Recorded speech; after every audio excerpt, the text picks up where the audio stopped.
There we are. Hello. I immediately skipped the introduction, but like the countdown. But today, Mike isn't here, just me. And I want to do another one of these sculpts where I try to recreate another sculpture as close as possible. And I found this interesting one with half a head, and it's called Portrait of a Man. Very, how you call it? Hey Gimbo, hello. And it's a very good name because it's just that, it's a portrait of a man. And yeah, I'm just going to try to recreate that as much as possible. Lonely now, you know, you're here now, so I'm not lonely anymore. I am going to make it myself a little bit easier by rotating this guy to the front, and I will rotate him back later. So what I'm going to do is going to add a new sphere. This is going to be my head. Just going to scale it about head size. All right, now I'm going to transform, split screen, 1. There we go. Now I have to recreate it.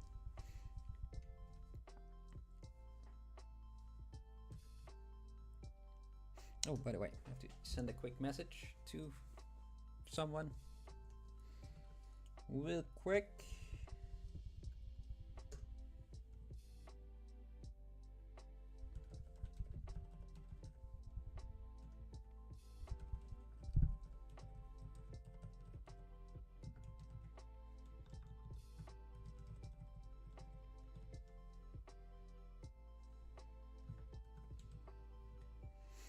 There we go.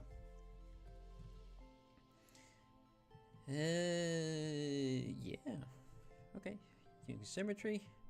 He doesn't really have a symmetrical face, does he? With the eyes that he has, but yeah, it's part of it. Let's turn off the perspective for now, and see where we will end up. Just going to push and pull some vertices.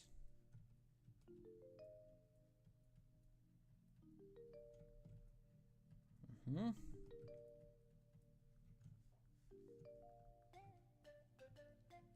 Hey Pacho, hello.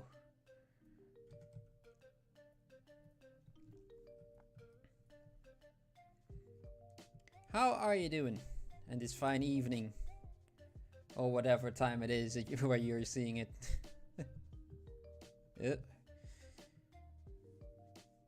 ZBrush camera is doing ZBrush things.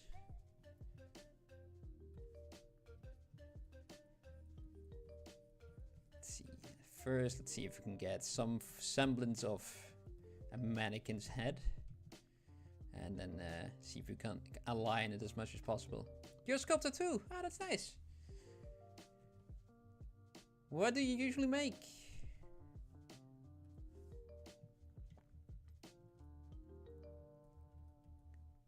For me, it's usually just this during stream. I use Nomad. Ah, that's nice. It's a good piece of software. Yeah, I haven't really used it all that much. It's usually just behind my PC anyway, so might as well use my PC to sculpt as well, right? But yeah, it's a good piece of software. So you've seen really nice things made with it. Ah, yes, that's a good style.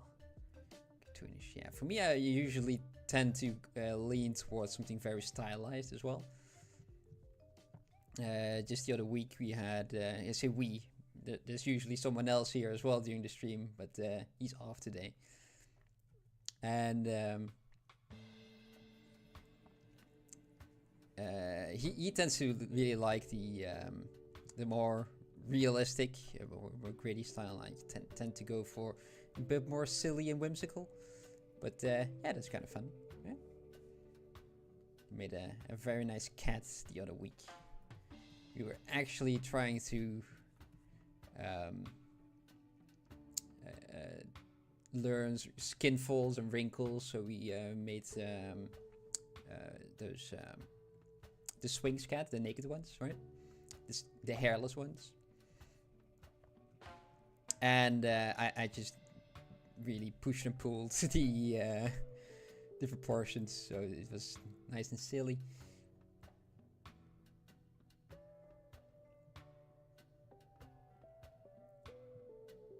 There's little interest about sculpting.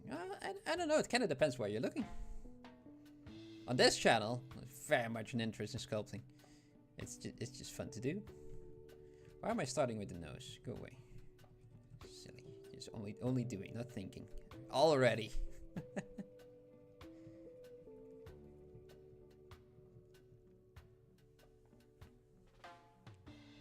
So many artists stream with few people. I think you're great with anime. Oh, thank you very much. I try to be. It's still very much learning, but it's fun to do. Yeah. Mike, on the other hand, the other guy, he's just way better at it. Mostly because, again, I tend to be a bit more, whatchamacallit, push and pull the proportions a bit more stylized. It's a very flat head now. Just pushed it out again. And let's see. I'm going to use that line that I have over here as a bit of a ruler. Okay, that's just hair. I can add that later. You saw the cats? Ah, that's nice. I really enjoyed making that one. It was fun to do. And somewhere around here should be his eyes, but it's one there and one there. So I'm just going to try the somewhere in the middle, somewhere over there should be his eyes. And we'll push and pull it a little bit later. Wow, skills is also a lot of luck. But it's fun to do, and that's kind of why I do it. Oh. Itchy eye. Oof.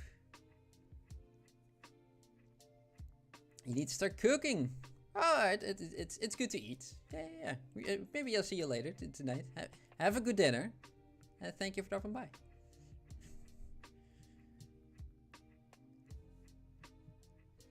Let's see. We have our chin. It's pretty much there, height-wise. That was a good guess.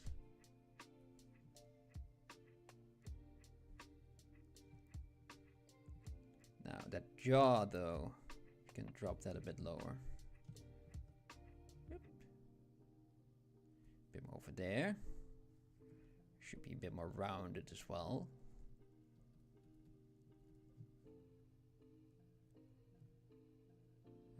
There. Over there. So all of this should be moving a bit more to the front.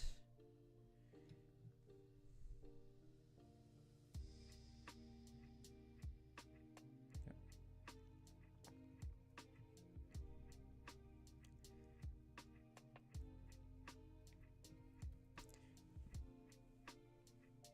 Yeah, so this guy, and it was like, yeah, that kind of looks interesting with half his face missing. Most of this is still symmetrical, but it's a nice feature. I think without it, the face would have been a little bit boring, but you kind of turn it around like, oh wait, there is a bit more story there. But I like that. Let's see. The brow. Something over there. There, and socket of the eye.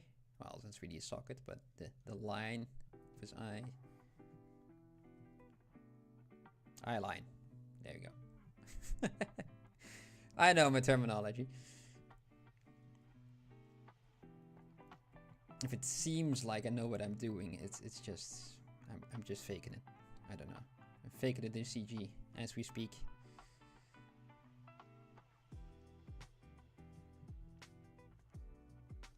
This ridge over here for the nose is quite a straight nose, right?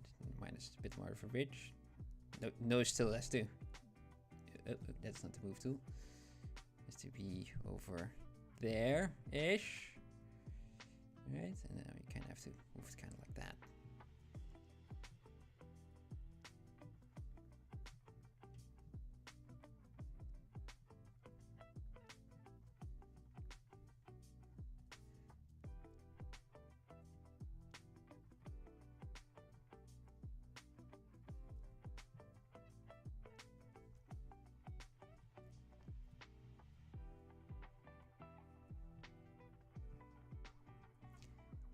Let's see. Define that nose a bit more. I have a very little topology at the moment, but I'd rather do the big shapes first. Otherwise, I get into. I want to do all the details, and those will be a little bit useless if the base is correct, right? So let's work on that first.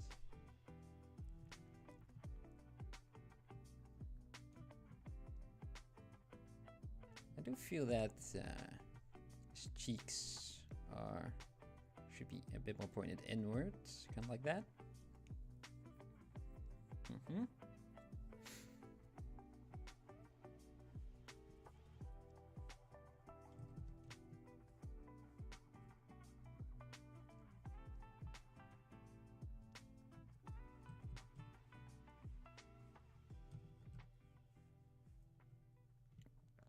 Mouse should be around here-ish. I might be too low topology-wise, so let's just increase it by 1. What? Delete higher, make a new one. There, it's a bit cleaner. A little bit cleaner that way. Let's see if we can straighten that out. Ooh. Who used pinch brush right over there? Who did that? Alright. And is the mouth on the correct height? We can use the mask to see if it's there. It might move around a bit as a sculpt, but it's in the close enough position.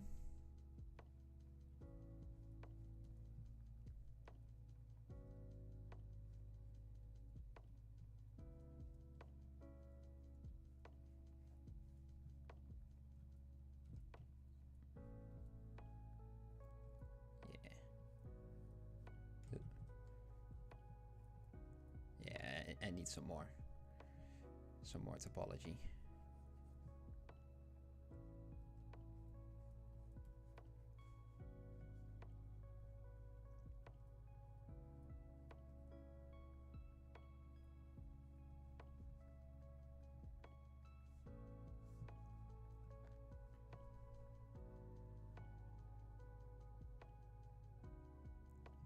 I think I need to go asymmetrical quite early on in this sculpt compared to what I do usually, but I think that would be fun.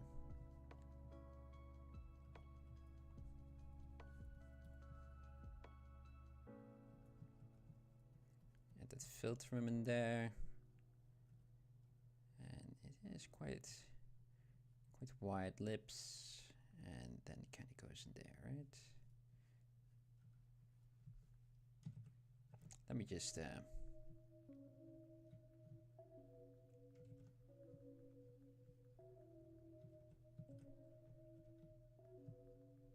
feel like I have to add a lot of topology there, but maybe not yet.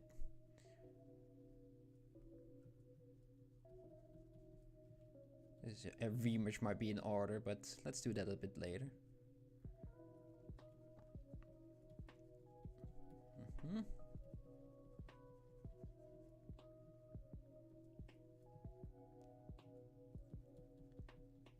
That muscle right over there.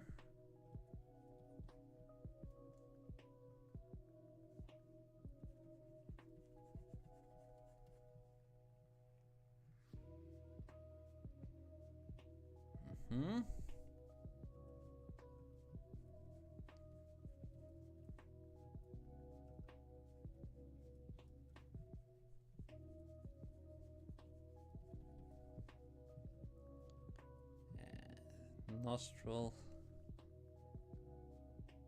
Oh, it's a high nose. I don't feel like it should be that high. I could measure it like I just did a minute ago, but I kind of like trying to see how far I can go with by just eyeballing it.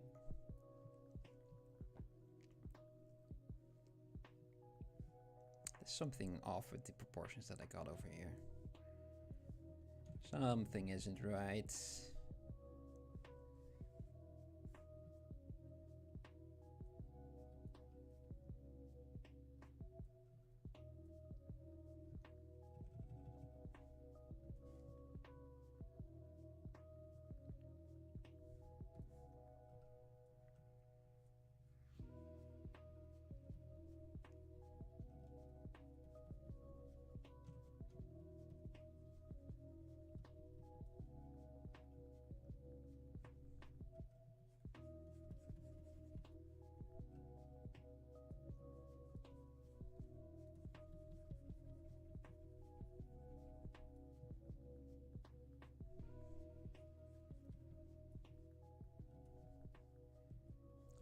Let's just increase this a bit. Let's just add to it until it looks good.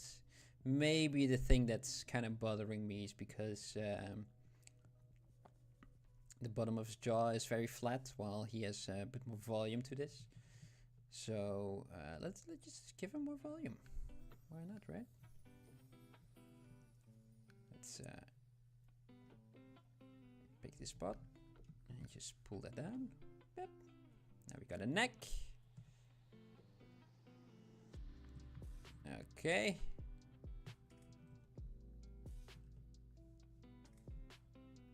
Hello! Only one, yes! There's 50% of the PolyParty for the 50% cucumber today. Mike's off today.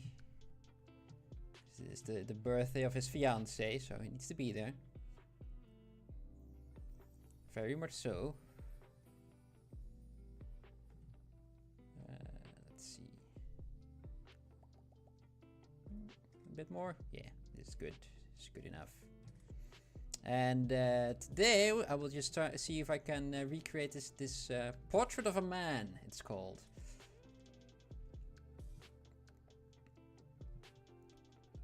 And I kind of like that it's a very bland face, but the fact it's missing half his head kind of makes it a bit more interesting for me.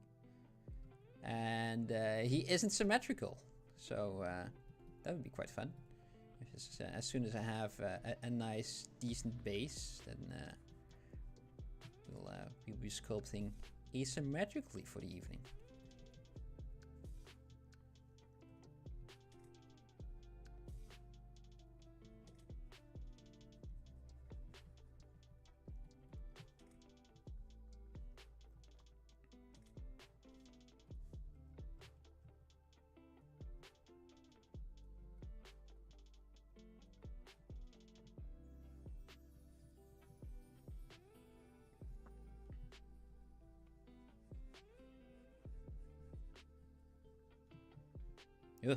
Ooh.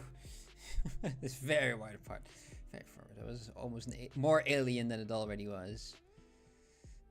Let's kind of do them there. Yeah, that'll look more creepy. That's better. I'd rather have creepy than alien.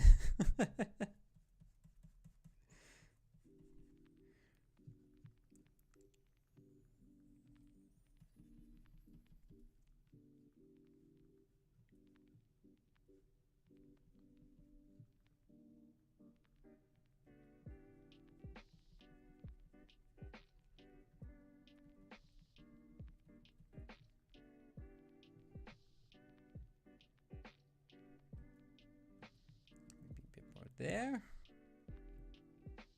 And these need to have a little bit more volume. Especially that nose. The more I look at it, the more off-center and kilted it is. Kilted? Yeah, something like that. Off-kilter is a thing, right? Yeah, it is now. It is today. see, you have to make... Technically, you have to make both of the ears, right? But since we're symmetrical, that makes it a bit easier. Just do it like that today.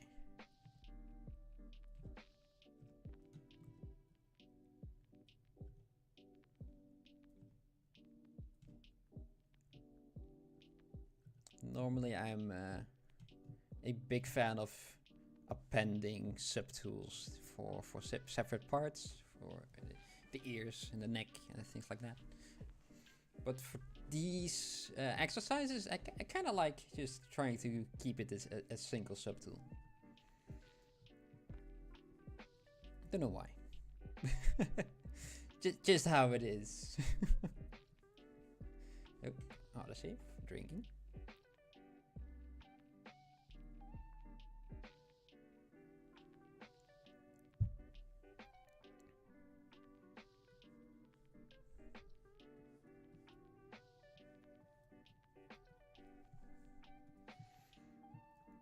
I think I'll also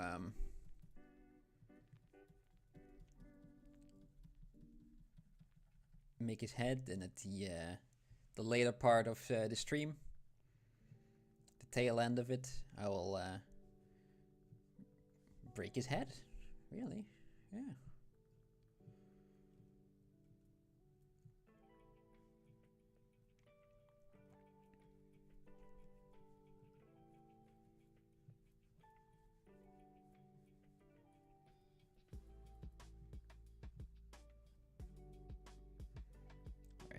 This muscle over here, right?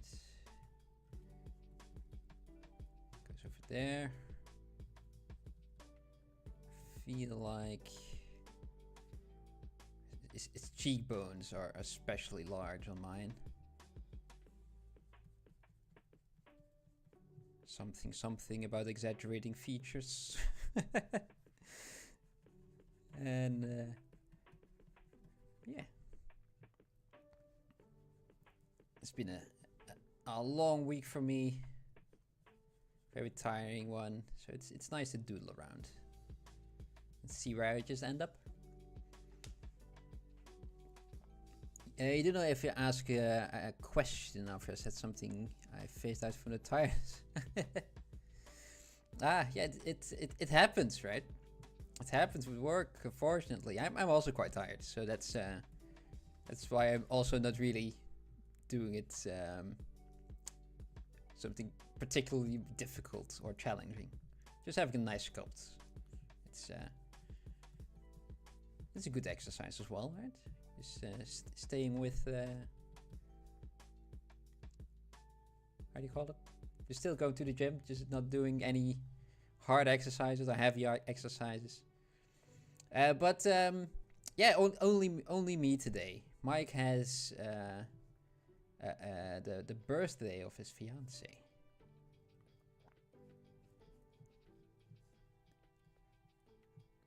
I placed it way too high because I wasn't paying attention. Ooh. And there's a bit of an underbite. Let's fix that as well. Now the position of the ear is always a fun one. So a trick I usually use is that they need to wear glasses. And so this line from the corner of the eye needs to go to the top of the ear. Not really the exact top, but you know, where it meets the head, that top part. I mean, this can go over here, right? So it still works. And if it was over there, like I said, like it's over there, then yeah, you can't really wear glasses that way. Then it will always kind of look like this. It's a bit of a so I tend to pretend that my sculpts have glasses, and it's a little bit easier to define where the eyes should be, or where the ears should be, rather. You wanted to work making your new changes. Before I'd shown them to you the work, they had a new design on their monitor.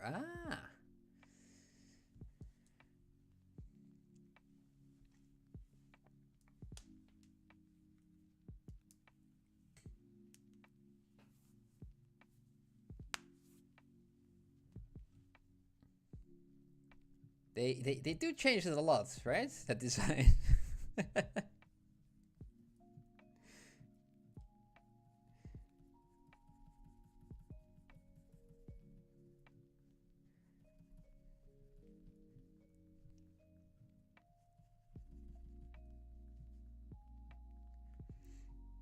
I hope they weren't big changes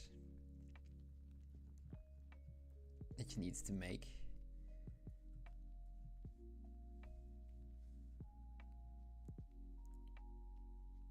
The 10th already. Oh man, it's a new one every day. They keep doing it. It's a bit of a shame though. The worst part is that now you need to show it to other people and hope they like it too. Yeah. It's kind of, you know, see if it works, and otherwise go back. It's for one of the studios I worked for. They made one of those hyper casual games. And oh wait, that mouth is way too low. The filter is way too long. And their approach to making games and just characters weren't really. They weren't interested in characters, just making the games. And it was just they had an idea, and you have to make it as quickly and as dirty as possible. Just the least amount of effort has to go into it. And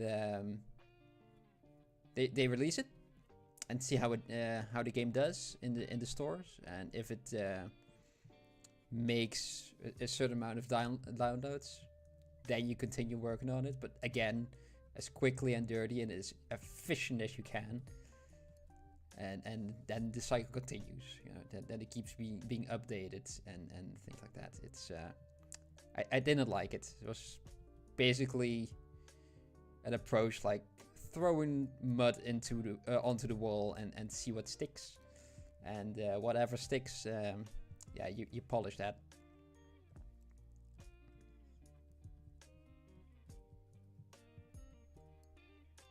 It wasn't a nice studio to work for.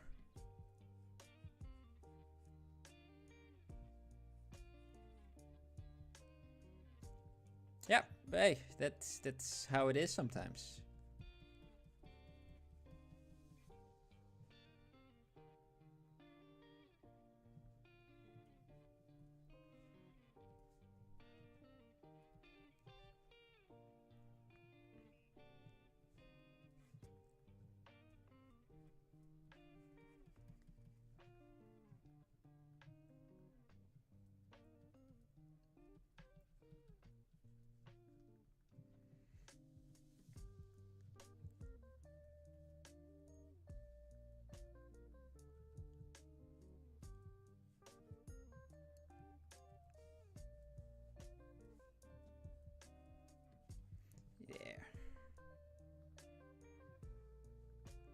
That neck should have even more volume.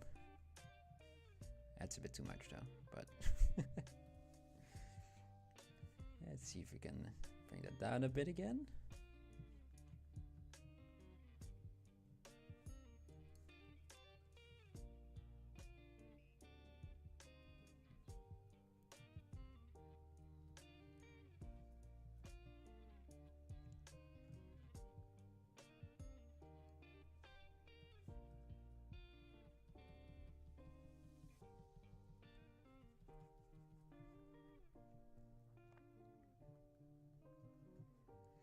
I should add those eyes in there as well, shouldn't I?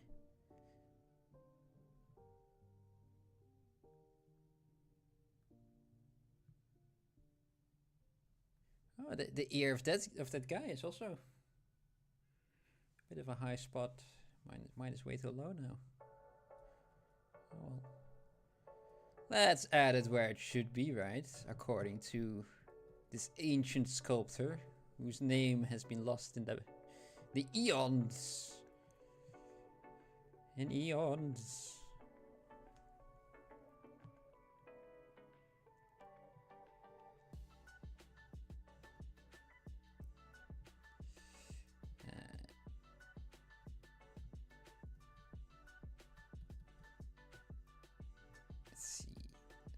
down as well. Let's see what we can do about those creepy eye sockets of his. Hey Pacho, hello, welcome back. Did you have a nice dinner? I hope you didn't hurry because of it. Because of the stream.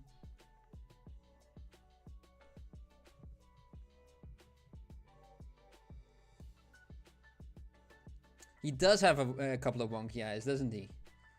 I'm planning to make it as close as possible and then wonkify him. Just go asymmetrical. I initially thought it was... are you eating right now? Oh, well. I hope you have a nice dinner.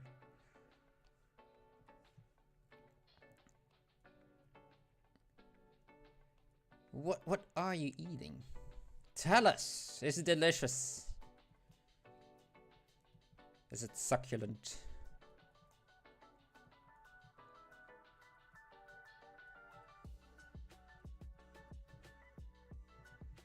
But yeah, I'm going to make it symmetrical first, and when I got all the basics done, I will make him asymmetrical.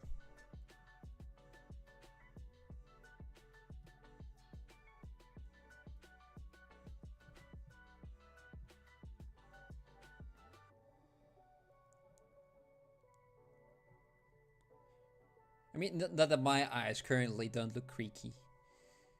So, creaky? Creepy. Use the right letters, Bram. You can do it. But, yeah,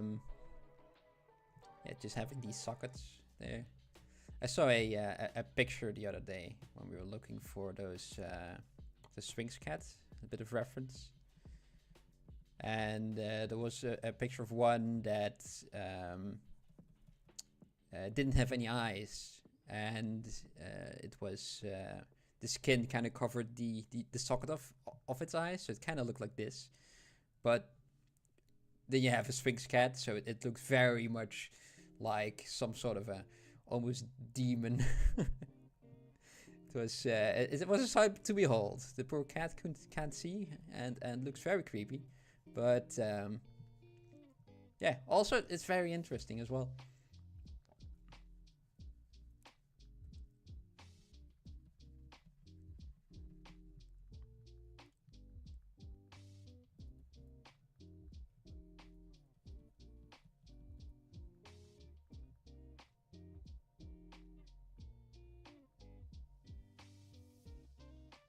Let's add in some eyes. Wow, I can speak still. No worries. Let's make it out of just a singular piece today.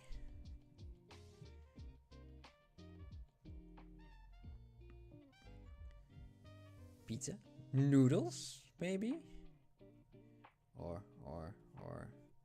just a big salad, one of those meal salads. Those are also pretty nice.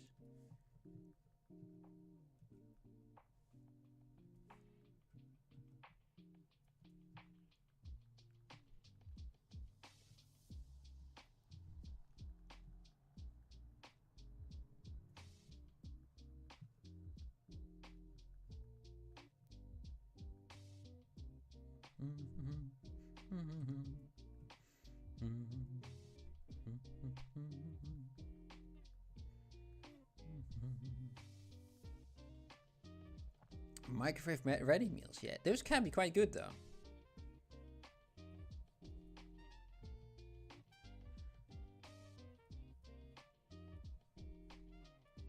Maybe not a meal I would eat every day, but they can be surprisingly good. Flatbreads with ham and cheese. Ah, a raw toasty.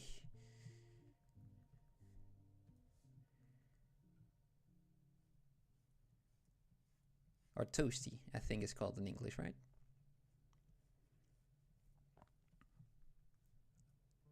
But that sounds good as well. I hope you will enjoy it while watching me push and pull polygons.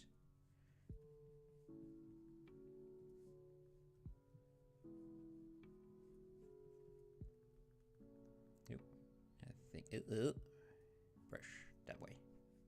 Go that way, brush. Thank you. Good job. Thank you, brush. Yeah.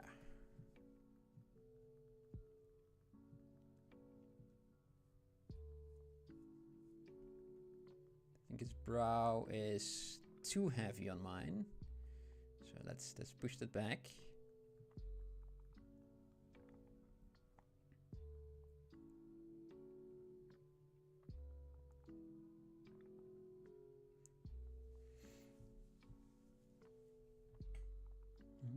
Yeah, but warm. It's cream cheese and raw ham. Ah, with cream cheese. All right. A piadina. Ah, haven't heard of those yet.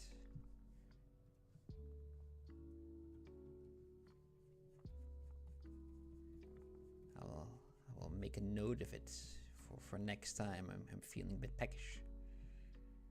Making myself a piadina.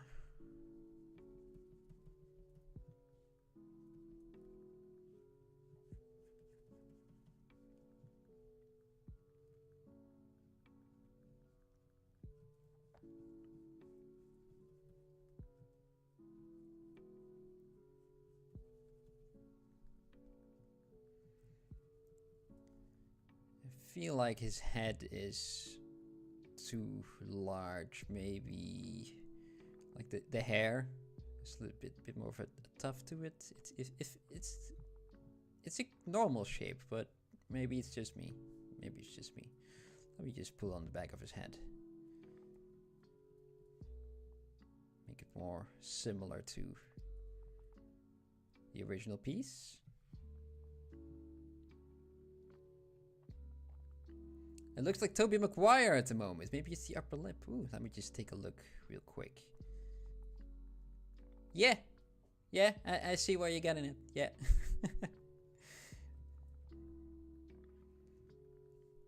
See if what happens if we pinch this a bit more close together.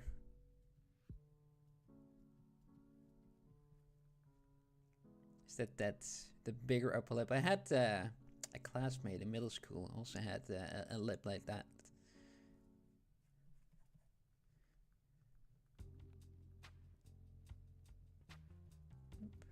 Let's fill that up a bit more. It's very pointy. And the reference doesn't really have that.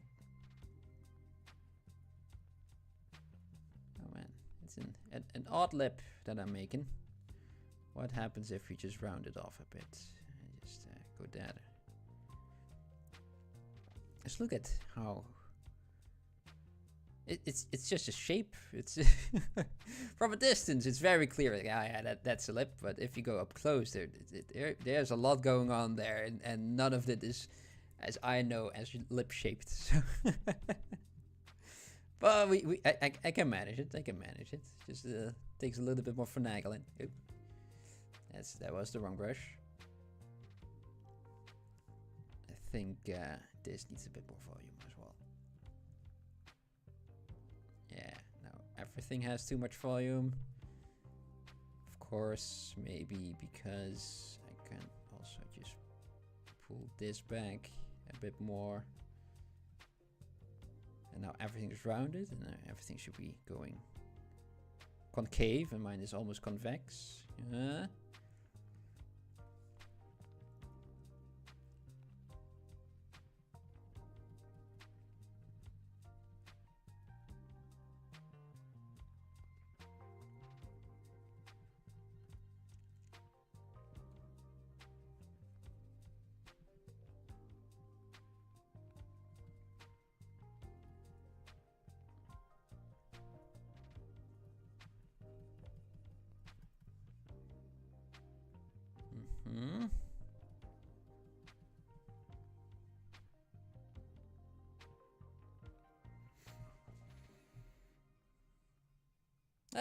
It's still there, but maybe it will be a little bit easier to replicate whatever it's over here when I'm out of symmetry.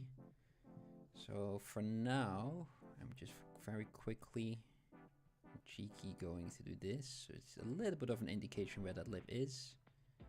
It shouldn't be. That Lip is rounded. Ugh. Ugh.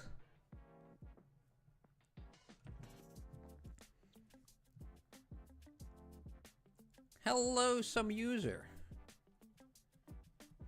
Welcome to the stream. I'm trying to. Oh, it's safe. Oh, the safe. Have to drink. It's a law.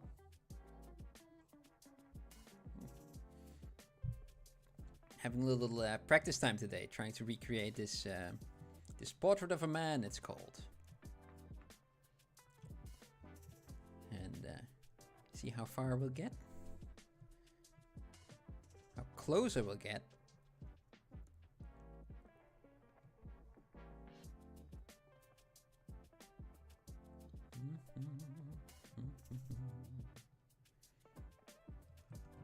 Make that nose a bit more rounded as well, which would also be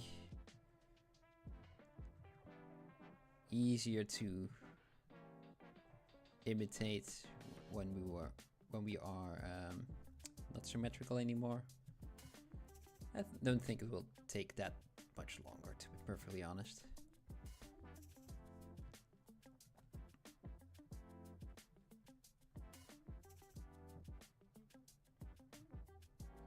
Let's just focus a little bit more on the eyes.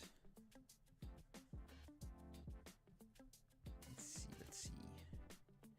I feel like it goes a bit deeper over here.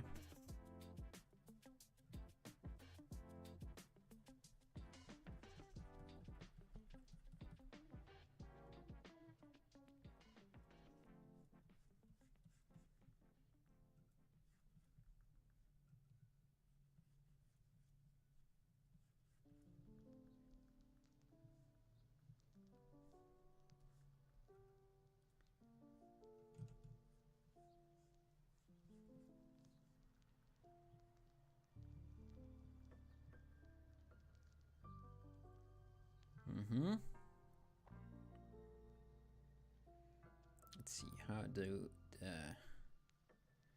silhouettes look? Ugh, ugh. My eyes are way too wide. Why didn't I see that before? Because we're zoomed in like this. Like an idiot. Let's make them a bit smaller.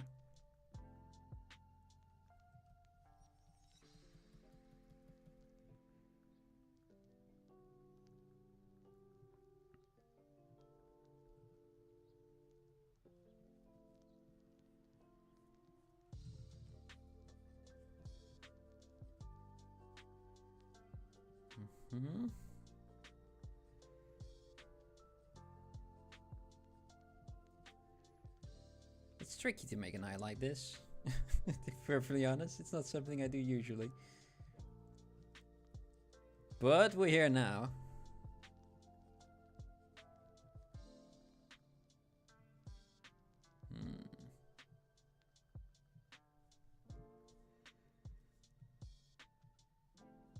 Something's off. Don't like it. Maybe they're too close. Yeah, they're too close. Let me just push them out a bit.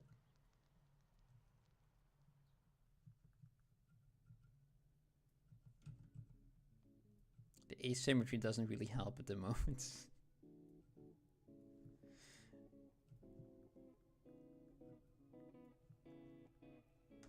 Nostrils are too high. Yeah, you're right, they're way too high. Thank you.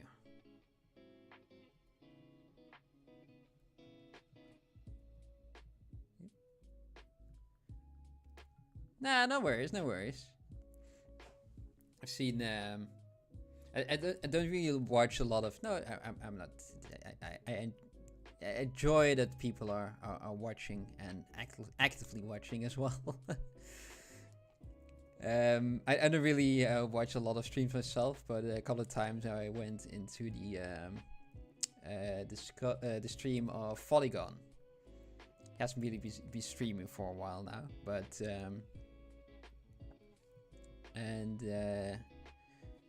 it's very easy to kind of see what the mistakes are, and then he's kind of working on another piece.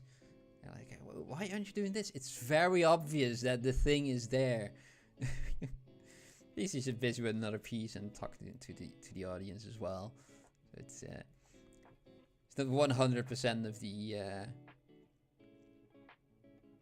Yeah, it's very. Yeah, he makes a lot of stylized people. Yeah. It's that guy. He also has a great mentorship.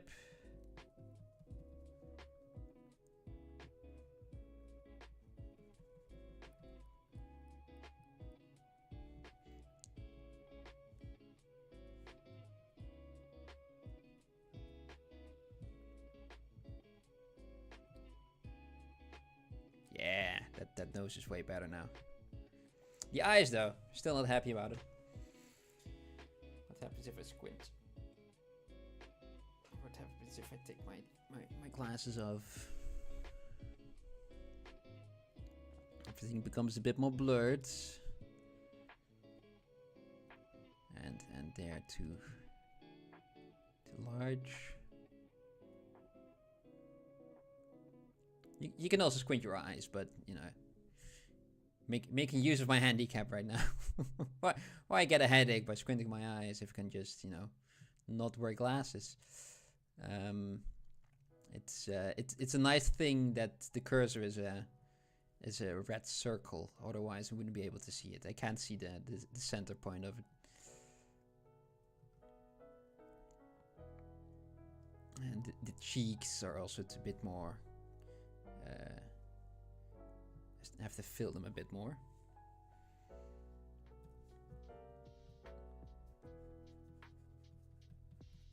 I did a lot during live drawing that we had at school. They were very fun lessons. It's just a shame that we only had so few of them. But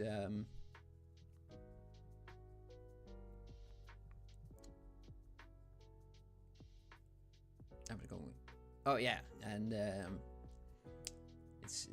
was especially in the beginning when you're just starting out with the general shape. We just found it easier to do that without glasses because otherwise we're getting too distracted by all the details and all the features of the face or body.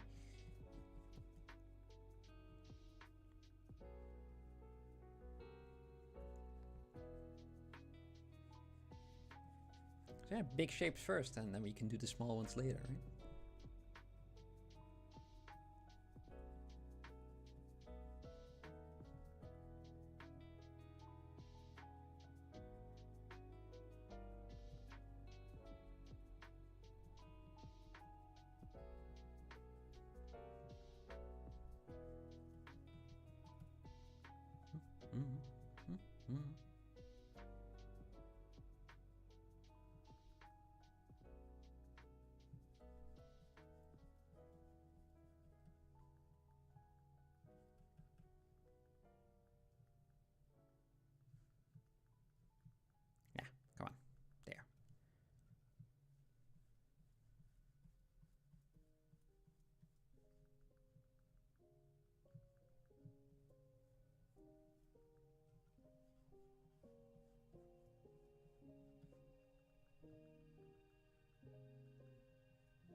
Give that a bit more of a skull shape. Very important. The back of his head is very, very narrow, even though it should be a bit more wide at the back than it is the front. So let's see. I think it's called far-sighted. No, nearsighted? I don't know. What the difference? I can't. Far away is blurry for me. That's the one.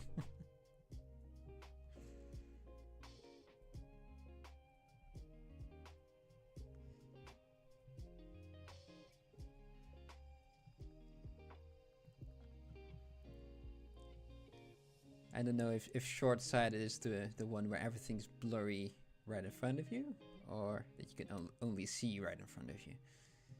That's short sight. Okay.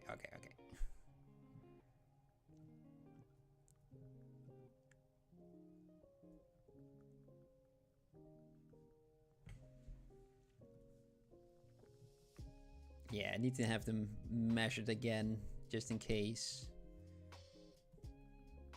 It's been a couple of years already. Don't think I needed all that much, but the other day I was driving in in the dark and had a bit of trouble looking around. So might be a good thing to get everything checked, right?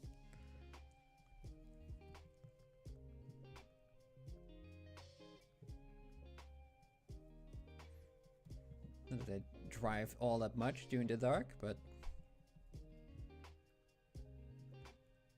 might as well be safe.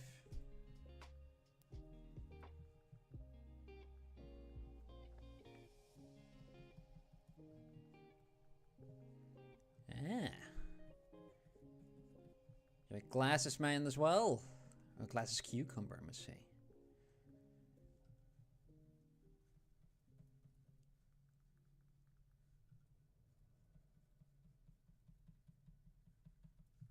I should, I think this would be a nice point to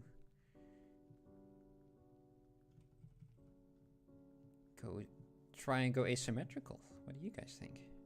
I think it will be nice. You got no glasses, ah.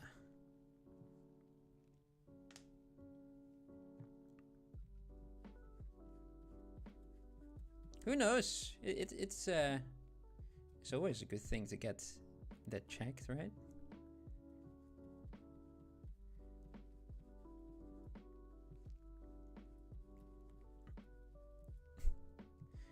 I remember that we had a traffic day at school once, and you had to go there with your bicycle, and you had to do a lot of tests, and this is kind of how it feels like if you're drunk and things like that.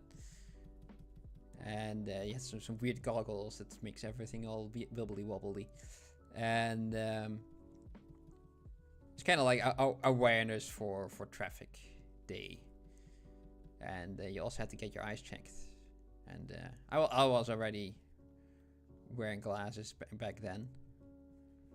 But I went in there without glasses because, you know, I know I had to remove those anyway, right? So I did all the tests. And that guy just looked at me like, my man, how did you survive till now? Like, with these.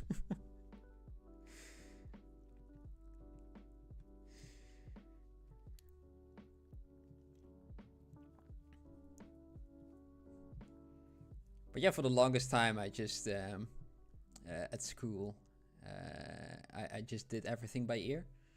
Because even squinting wouldn't help seeing the blackboard. So most of the mistakes that I started to make was when it was put on the blackboard and they didn't tell me.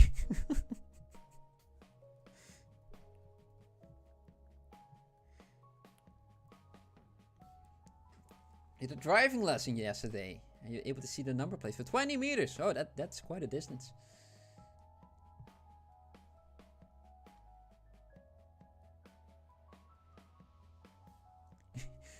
Your eyes are chilling because you could see them for 40 meters. Ah, okay.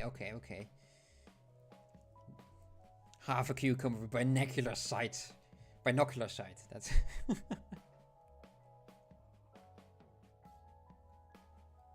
No, I don't think I can even do that with my glasses.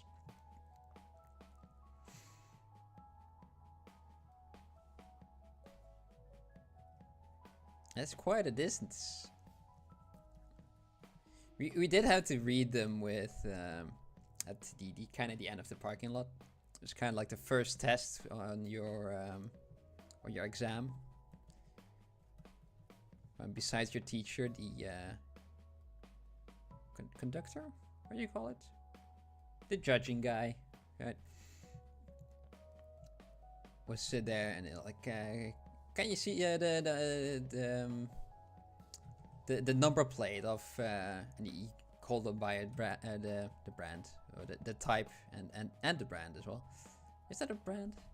A brand of car? How do you call it? Yeah, I think it's a brand, right? And there were 3 of them right next to each other. Like, which one do you want to have? The first one, the second one, or the third one? Like, oh, all right. I see you can see that already. It's good. I said it's good enough.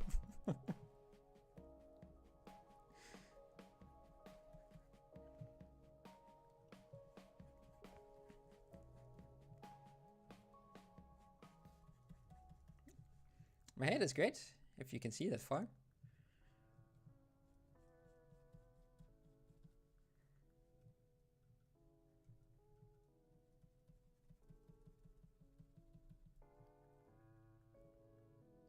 The make of the car. Ah, maybe that was the word I was looking for.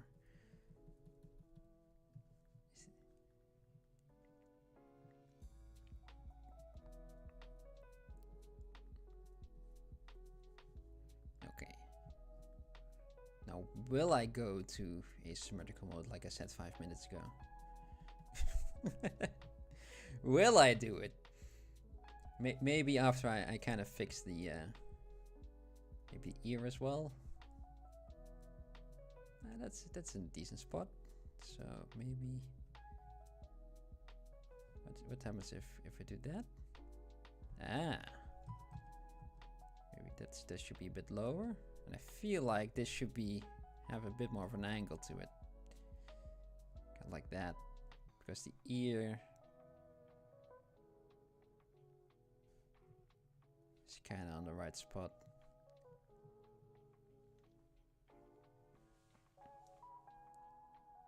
You're the only one in your family without glasses? Well, mine, all of us have glasses. The optometrist really likes our family. Did I study 3D modeling from an academic perspective? Yes, and no, and yes, and no, yes. I did follow a study for to become a 3D artist, so kind of yes. Together with Mike, the other guy.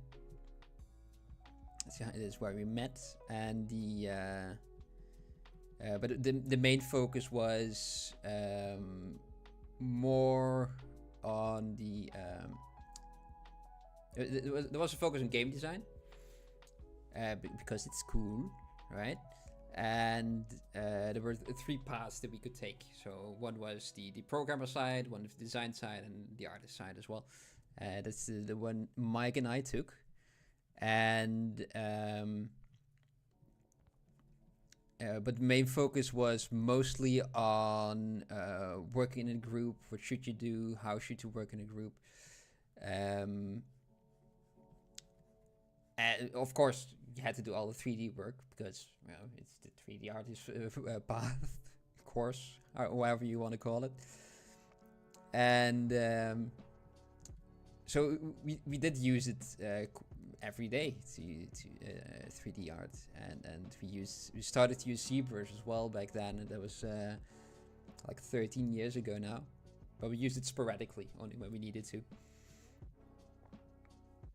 And it was only after we were graduated that I picked it up again, sculpting.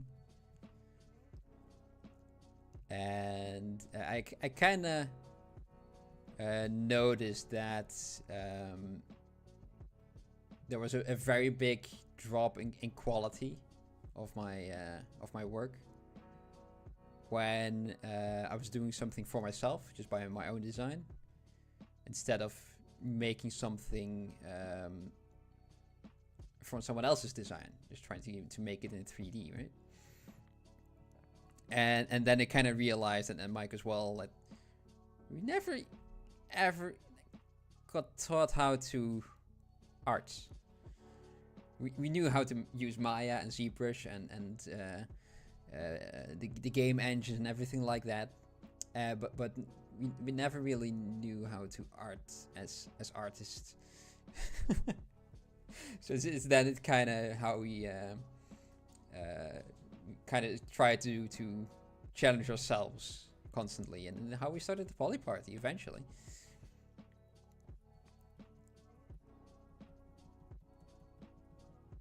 it's not that there wasn't any lessons in that, but they were a bit lackluster.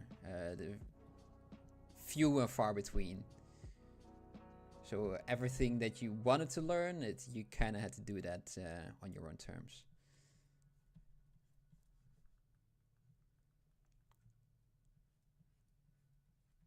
But yeah, it's how it is.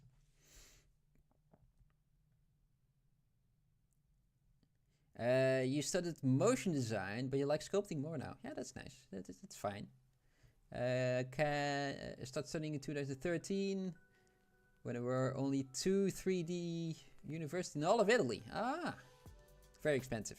Yeah, it's kind of it's kind of a nice thing of living in the Netherlands. They're quite affordable. The first time.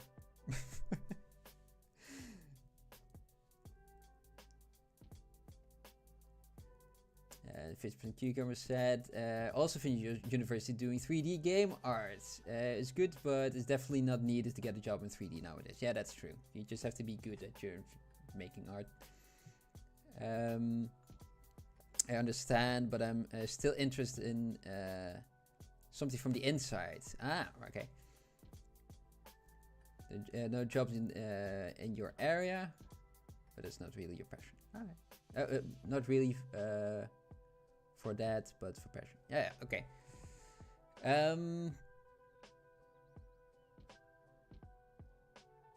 Yeah, it's kind of when we started doing things for ourselves, just as a practice. We just started to sculpt every day, just something, and that already helped us a lot, both of us.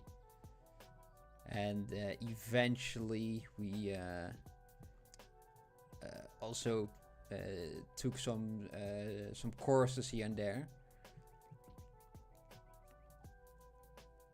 Mike had one from,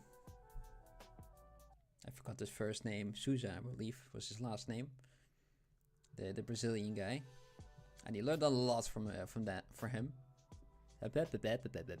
I can fit talk. Let me just drink some bit. And for me in 2020, I had the Appeal Academy course from Polygon, which is quite nice. I really enjoyed that one. Yeah, follow your passions. Exactly. Don't worry about the jobs. That kind of depends if you need money, right? If you have the opportunity to not care about money because you already have a job, then that is fine. But Pacho can do anatomy. You're trying, which is good. About creature fantasy, okay, but realistic is very hard. It can be quite tricky, I must admit. Yeah. It's a little while ago. It's almost 3 or 4 years now. Wow, time flies. I did a Sculptober sculpts. It's kind of like Inktober, but just for sculpting. Hey, and let's go out of symmetry. I was already out of symmetry. Perfect.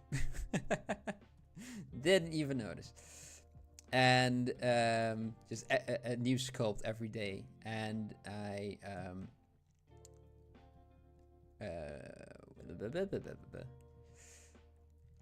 working and talking is sometimes a little bit difficult. But I ended up streaming that as well on Twitch. The videos aren't there anymore now, but yeah, every day I made almost a full character. So I was like sculpting for 13 hours, and at the end of the day, like 12 o'clock, then I would be hopefully rendering it or finish rendering it. And yeah, I started off with a very dynamic pose. Usually I took one from a comic book. I tried to recreate one of the characters. And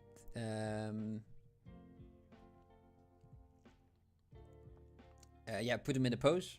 And then I would start to do the anatomy on top of it. 12 hours. Yeah, the time flew by. And eventually I set a bar for myself. Like, oh, okay, I need to reach this. And then I had to reach it. Because it was until the end of the day. That I would work until the end of the day. I would not recommend it. Not that long. Not for an entire month. No, don't do it. But it's kind of because of the frequency that I had to do anatomy on top of the character that I was already doing, on top of that pose. It became more easy for me. Easier. That's better English, right? It became easier for me to do anatomy. It still wasn't perfect, but just doing something frequently and again and again and again. It can be a bit boring, but yeah, I kind of did all the weird poses, and it kind of made it interesting as well. But I would start with just a standing pose. Because when I did a pose where just the arm was up, you can't see it because everything is so dark. But when my arm was up,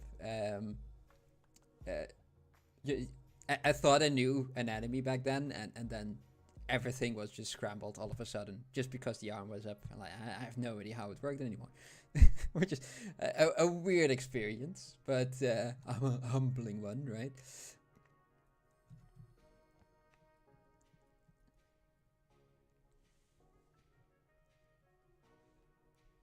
You're sticking with some books.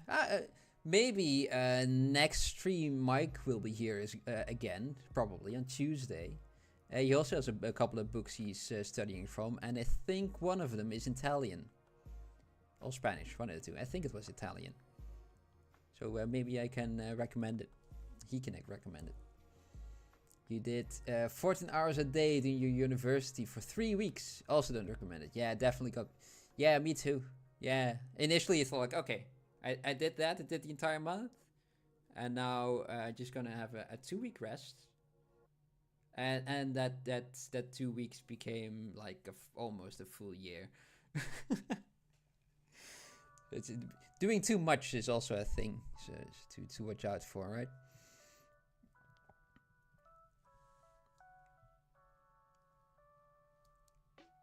Anatomy for sculptors. Oh, that's a good one. Yeah.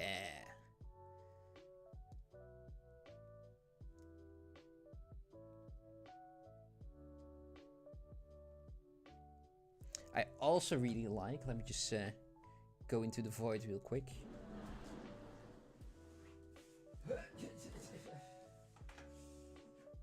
Having stuff like this.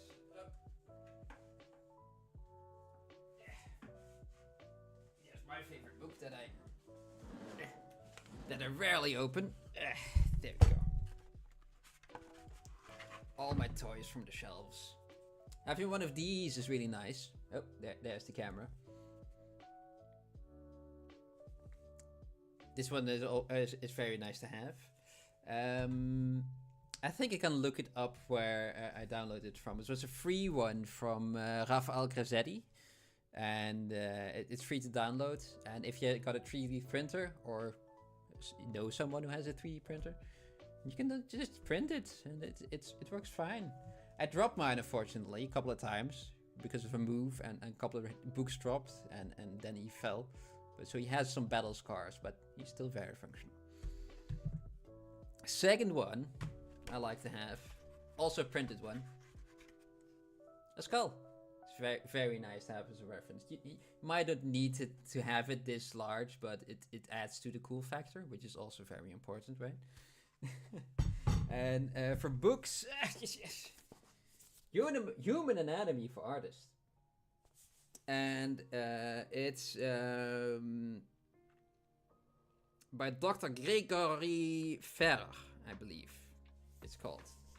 It's there you go. It's this guy. And what's very nice of this one is that it has a lot of nice pictures of where the muscles are. For instance, over here. Like this is always very fancy, right? But it has also the individual muscles in there. Let me see if I can find a nice piece. Ah, yes. The scapular muscle. The M scapularis. And show and tell with Bram. There we go. And let's see, how does it work with the camera? Work in reverse. And you can see that the dark part, let me just zoom in a bit. Zoom in, he says. It's kind of the shape that it has on the bone. And also on the upper arm as well. See a tiny bit. And those are the areas where the muscle connects, and that kind of defines the shape a lot as well. So knowing those parts really help as well. You can see them right here for the hand. Over here it's just a lot of black, but it really shows where the muscles are attached to. You might not need it for the hand, right? Because unless you're doing something very anatomical, but it's good information to have. So that was, let me see if I can just type it in chat so people can search for it. Human anatomy for artists by Dr. Grigori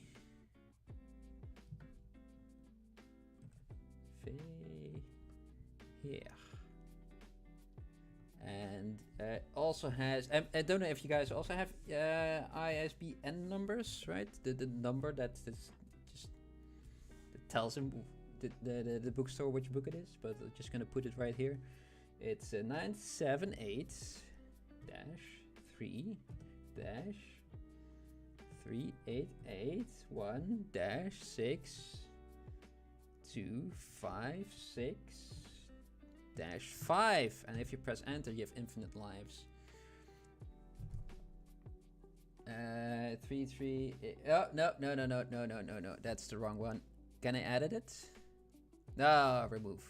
Let's remove it because I made a mistake. All the messages reject. Oh, that's a bit of a shame. It's late, guys. It's late. I'm sorry. Let's just do that again. Let me just do that again. Human anatomy for artists by Dr.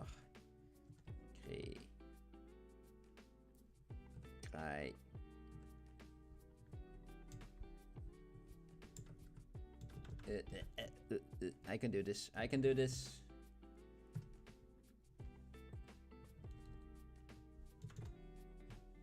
Dr. Gregory Verheer.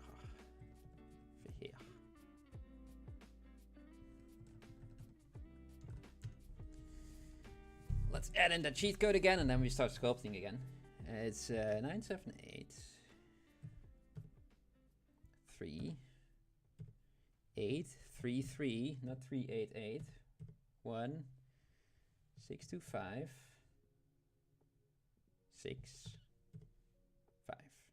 Okay, before we press enter, let's double check it again. 978 3 8 3 3 1. Oh, without the dash. 6256 There we go. Okay, let's go back. MyMinifactory, how does it work? It's a site where you can download models. A lot of them on the front page are for sculptures, for 3D printing and everything like that.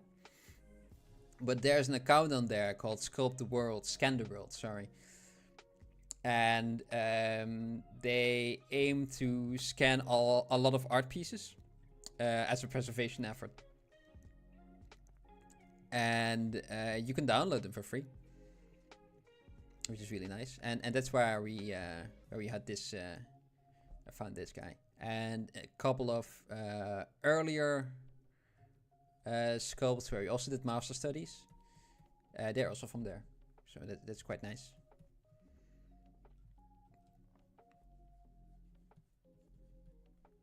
The main intent of MyMinifactory is for 3D printing, but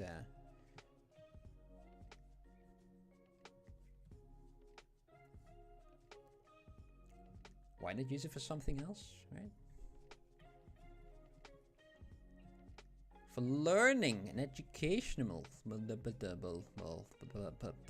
Oh man, for education. Education.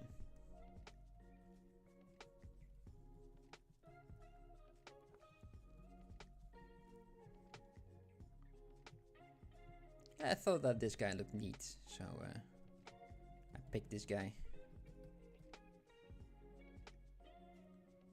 Do you think it's possible to sell 3D models online? Yeah, a lot of people do, especially on MyMinifactory as well. Though it might be difficult, but it's definitely possible, yeah. Just because that site is very saturated with 3D models for tabletop games and things like that, for D&D or Warhammer and things like that. But yeah, if you can just put it on there and make a little shop for yourself. You can also go to Gumroad and post your work there. There are a lot of places where you can sell your stuff. I haven't done it myself though, so I don't know too much, but there are a lot of places.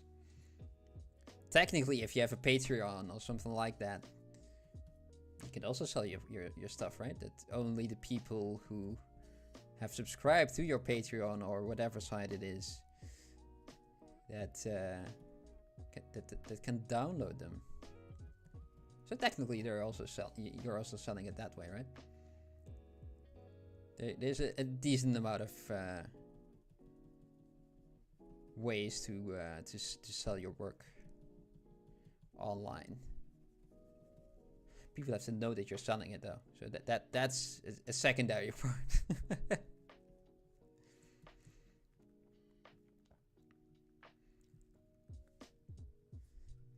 That's something else entirely. That's marketing. I don't know anything about that.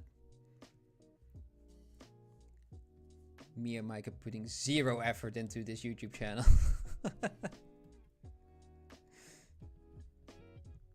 But we also almost have 1,000 subscribers, so we're doing something right. We are really appreciate for everyone who subscribed over the last year. It's weird to think that there are so many of you guys already.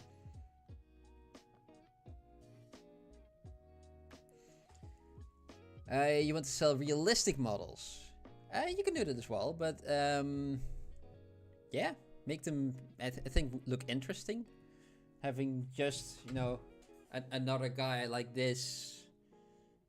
Oh, there he is. Right, it's one of many, so it has to be really good for it to sell.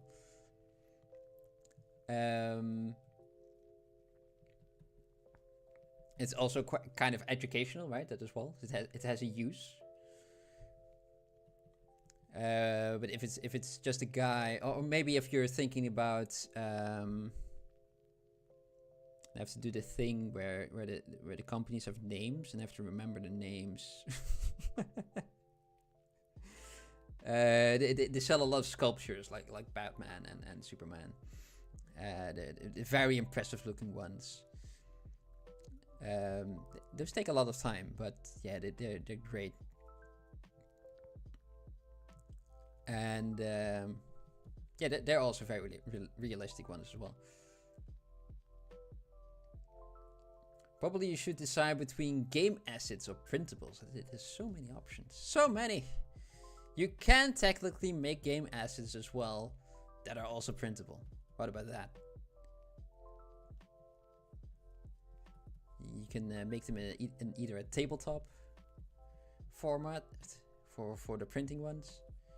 And then you can make the exact same ones, because the printable one will be your high poly, right?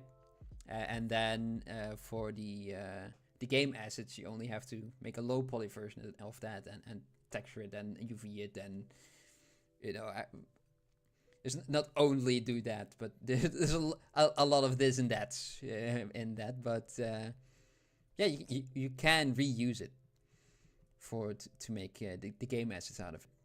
Yeah, they're two different approaches. Yes.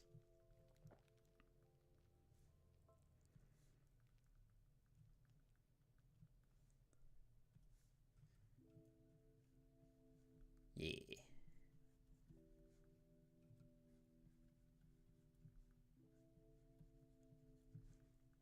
I usually, when I had to make game assets, I started off with a low poly and used that as a base for my high poly.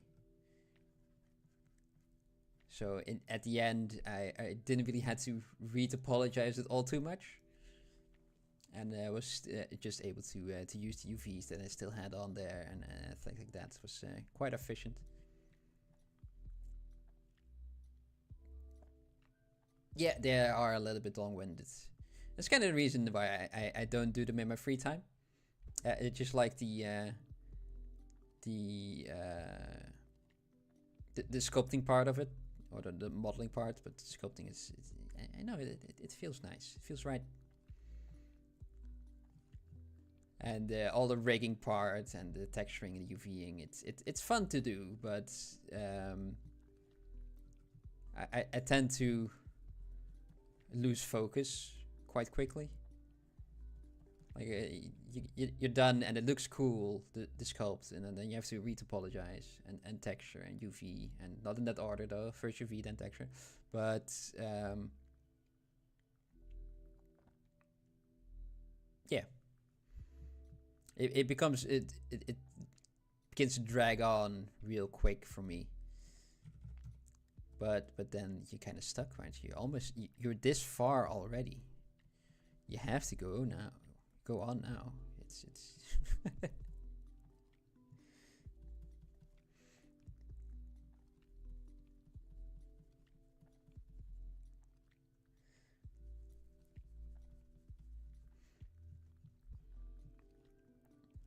I did a maybe I can show it. Let me just save this one real quick. Portrait of a man 01.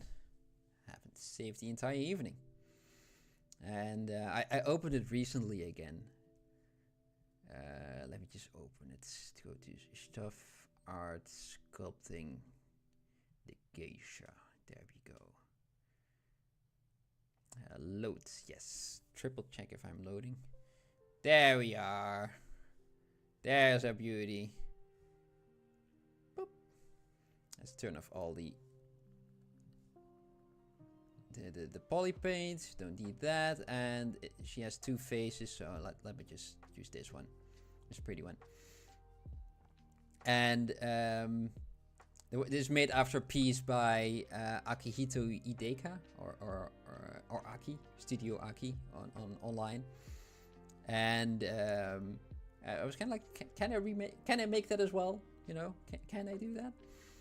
And I want to make that as a 3D asset as well, just for portfolio pieces, right?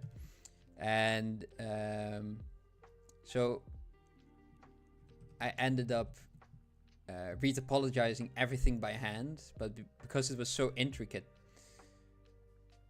it kind of looks like you could have just used C remeasure. Just so much time and effort has been put into putting all the perfect edge loops in there and see if they flow properly, go around there, and they end up on the other side as well, and let's go all loop-de-loop. So it's yeah, the sculpt was done quite fast, just a couple of weeks. And yeah, but all the retopologizing and UVing took the majority of it of the time. Just because we're doing it in a very silly way. Oh, thank you very much. The people in the studios I showed it to, like the head shape is all wrong. Don't look at it that way. But I kind of stopped at that with this one because it was just, yeah. But yeah, the people in the studios I showed it to, or who saw my portfolio, yeah, they didn't believe that I did everything by hand, but yeah, I did. It was silly to do. Oh, by the looks of it, my nose is too high. Let's go back again. Boop. Let's drag on. Let's pull on that nose a bit. Let's just do that a bit. There.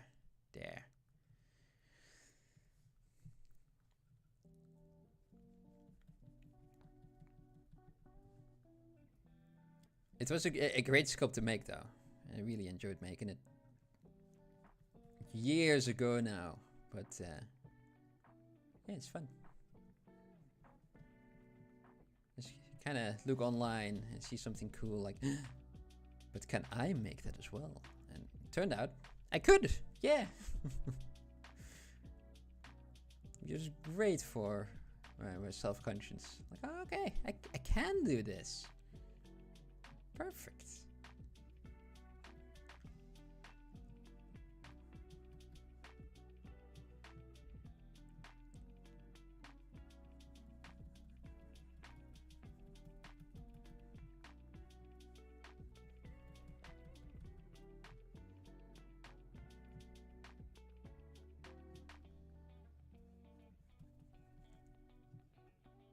Self-conscious? No. Coincidence? No. Confidence. There, that's the word. Because it took a while. Man, did it take a while. But I got there. That's all that counts, right? Confidence, self-conscious. Silly man.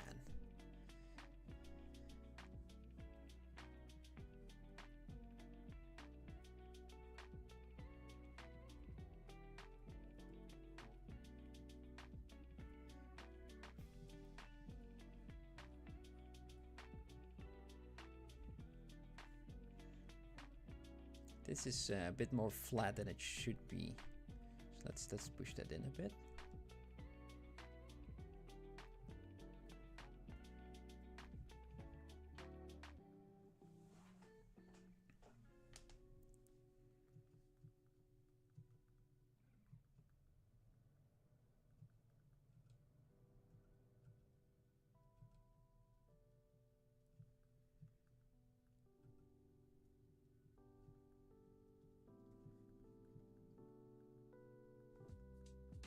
It's a bit more of a blobby shape, which I do not want. So let's tone that down. Yeah.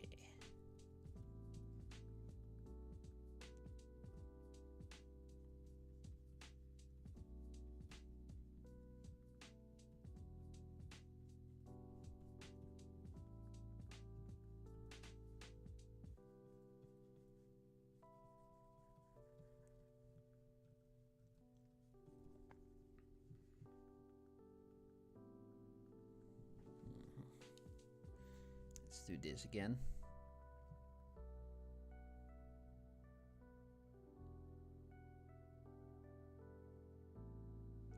The point of his nose should be that's the move one. I like that it magnified. Should be kind of going this direction, right? This one a bit more that way. Feel like this should be a bit more narrow. Maybe too much.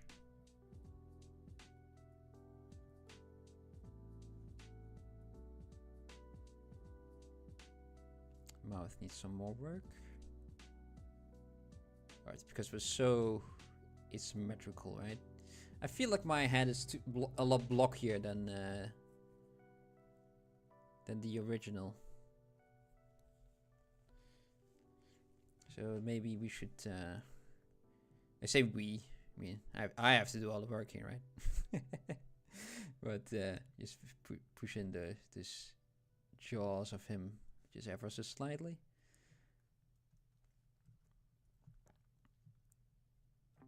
And maybe do this.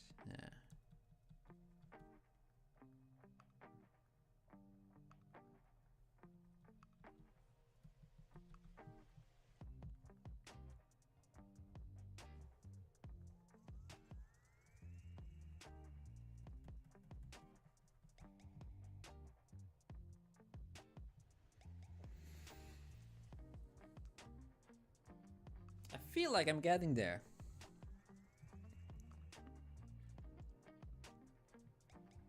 How long do we still have? It is getting closer, isn't it? I know, and I'm only halfway in my time as well.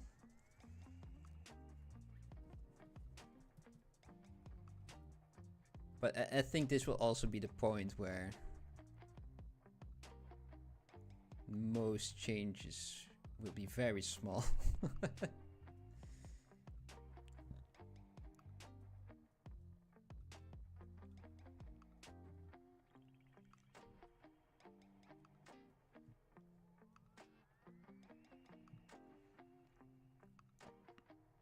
Still a little bit of Toby Maguire, yeah. Let's work on that mouth, right? Because it's still very symmetrical. I haven't touched that yet, and this mouth over here is everything but symmetrical. So it might be a fun one. Kind of feels like that this angle over here. This is a weird one. Kind of feels like his mouth is doing this. It's a little bit on an angle.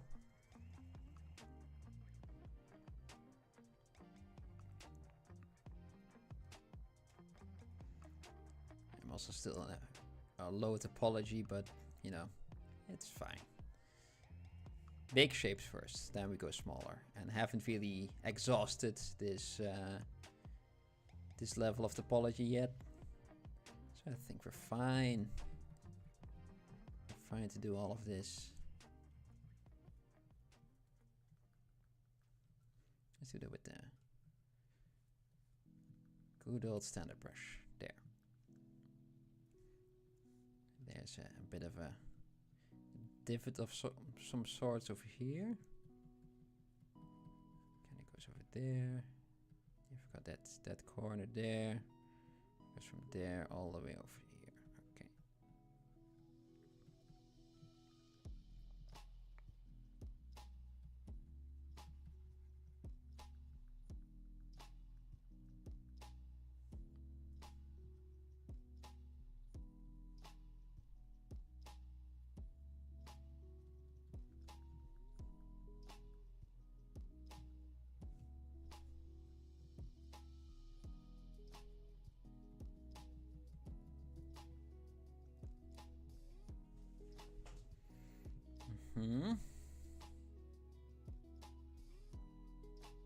There's not a lot of lip on this side, right? It's very faded away over time. Eroded, maybe. Might be an even better word.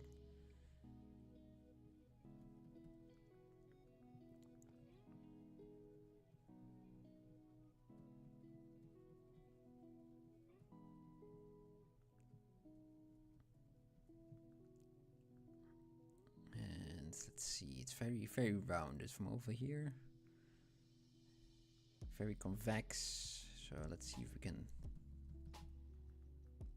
do that as well. That nasolabial fold is also non-existent. So let's get rid of that as well. This filtrum as well. Mine's going way too far back. So let's pull that out.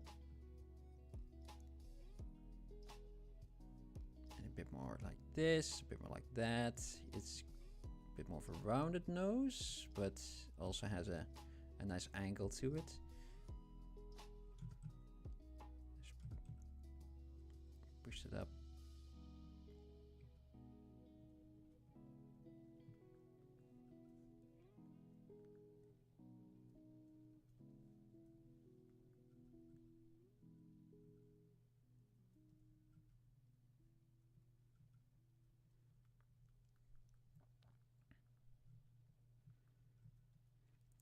This is... That's a weird thing that's happening there. This area. Ooh, save. Drink.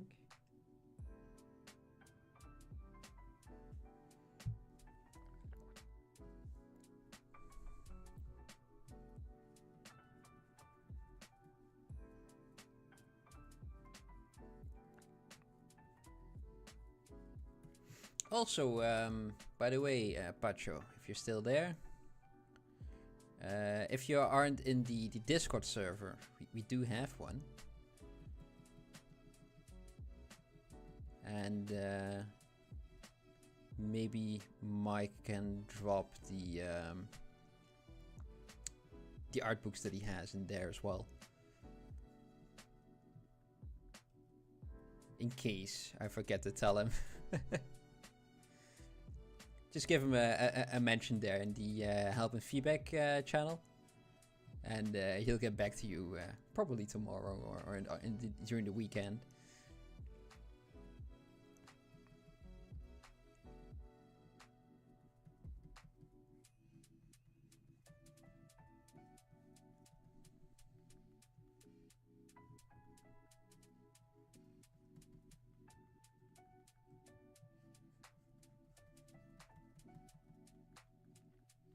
There are a couple of videos that aren't streams on our channel as well, and Mike did all of those, and he started from that book. Just every page he wanted to make a sculpt out of it.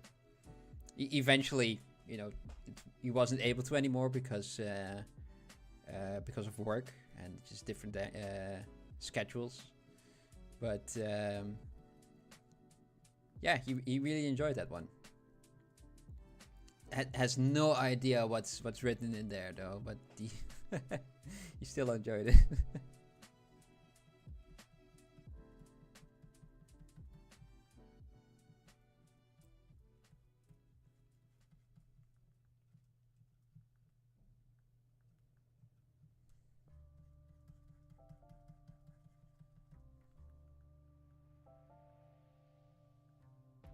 Ah, look. Okay, I see something that I did wrong. The profile of his head, it's very smooth, and mine has a bit more of an angle to it. So let's see if I can do something about that. Maybe just fill up the cheek a bit more. That's for one. And remove a bit more of the cheekbone as well.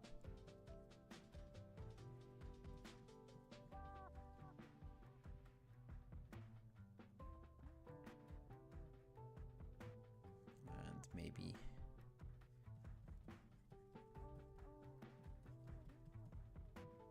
can I do that?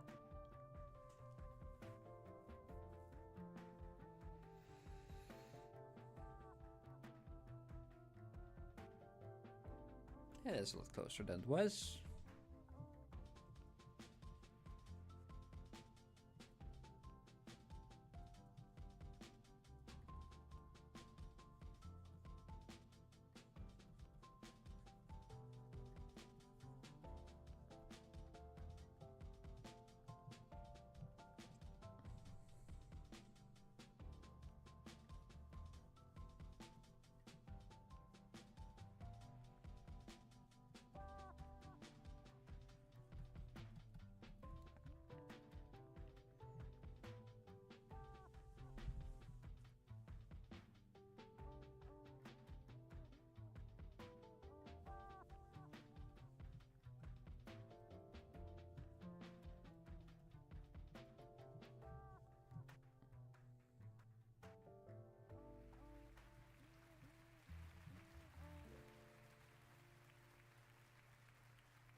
I know that the nostril, it kind of blends with the rest of his nose and upper lip, right over here.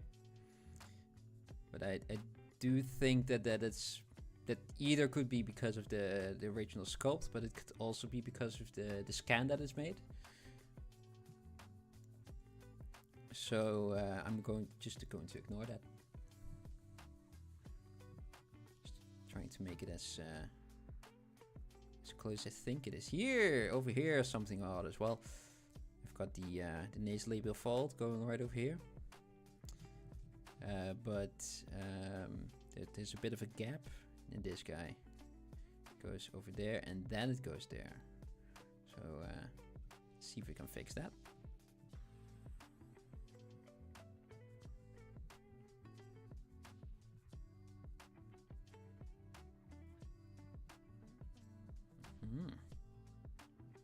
It still blends into the upper lip. I also feel like the mouth of mine is way too far back, so let's pull this one a bit more to the front. Right over here, right? A bit lower as well. Should it be lower? Yes, a lot lower. That line over here where it's splitting the upper and lower jaw, upper and lower lip, and it's just touching the lower lip as well. I think everything should be lowered a bit, so maybe I would just do very cheekily this and see where we end up. The eye, close. All right. The nose, close. Okay. Make it even closer. Okay, now for the middle lip. Ah, that's better. It's not there, but it's better. That was a good thing to do.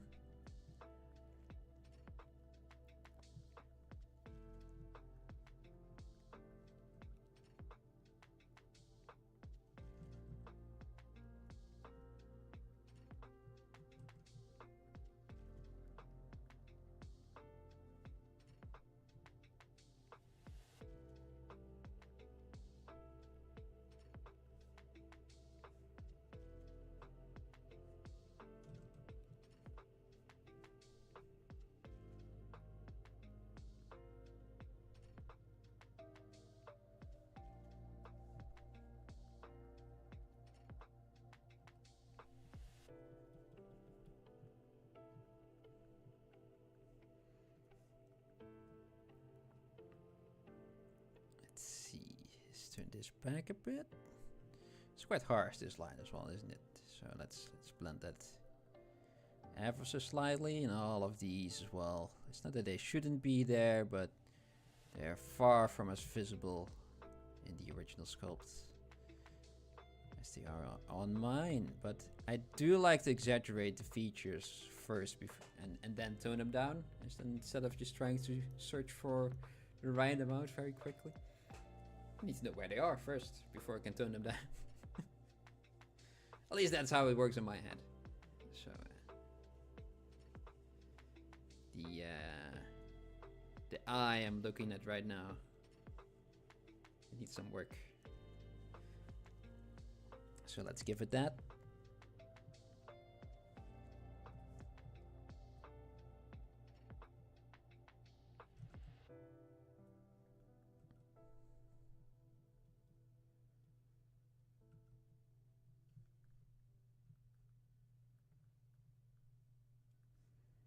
Kind of blends. It's a bit more of a sausage roll on mine, and over here it just blends into the rest of his face.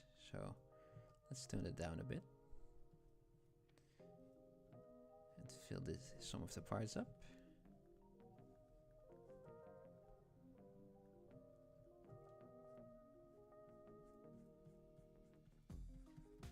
That's in that shape.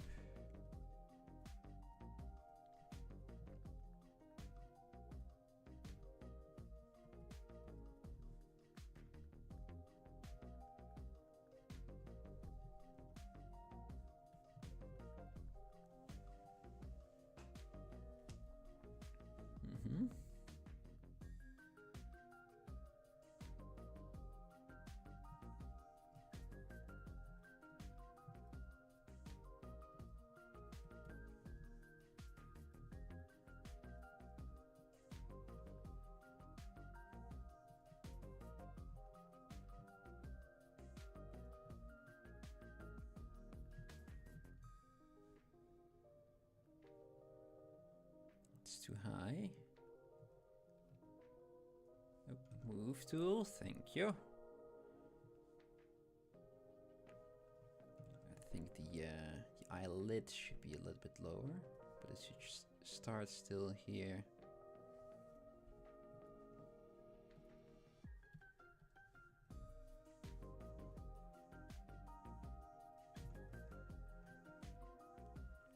This eye feels a lot more tired. Should be a bit more tired, so let's just lower that lid a bit. And can you get that? Now the eye bag that I got over here also feels very big. So it should be a bit thinner, like just a little caterpillar underneath his eyes.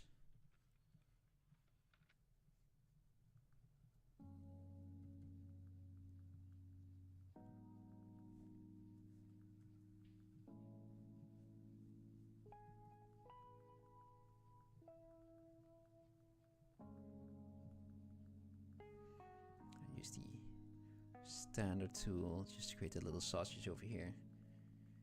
It is, isn't it?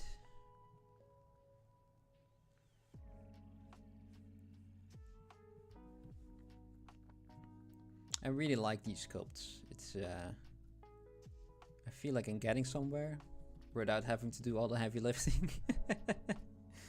Has been done already right over here.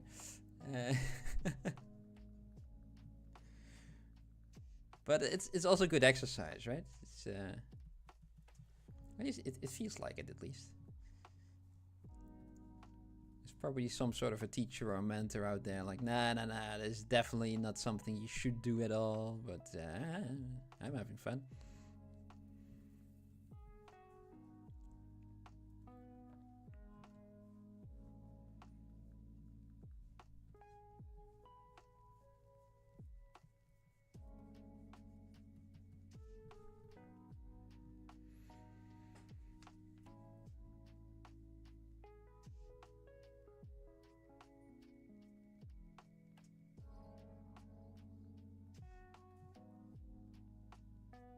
It's an odd one.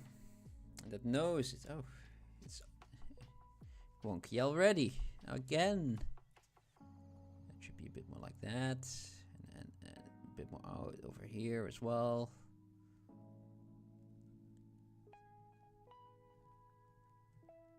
This should be a bit smaller. And I feel like there is this bit of a curve over here. Then it goes over here where mine is a bit more diagonal. So let's pull everything back.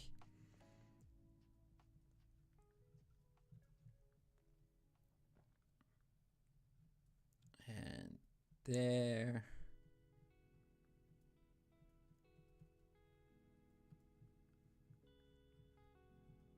Make it a bit more rounded as well again. Lost his roundness.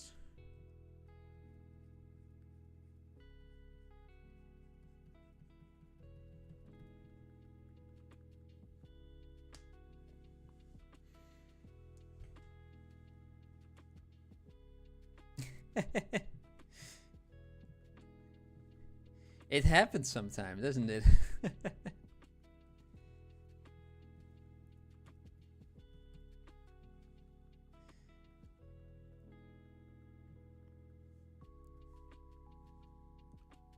Am I gonna call it sharing a brain cell?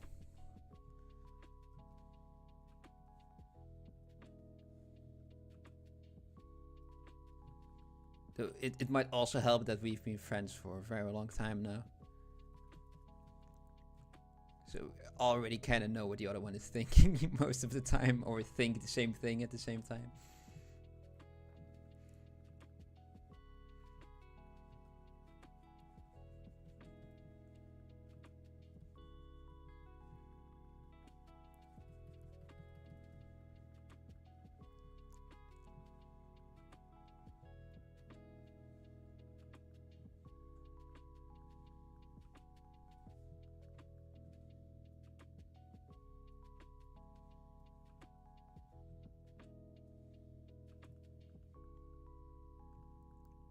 Yeah, maybe we just are. Yeah.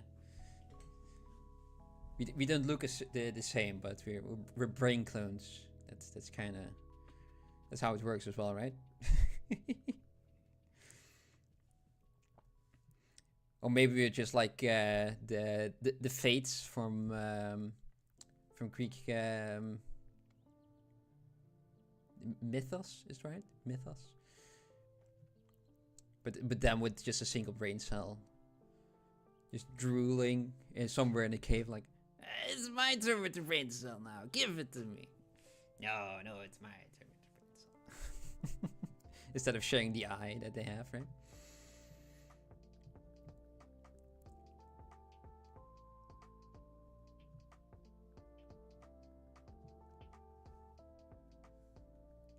Yeah. One of our bodies was just one of our brains was just too powerful for his body, so we had to do a body transplant, not a brain transplant. It's a body transplant.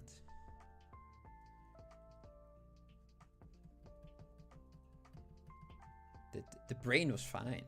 Everything else, though.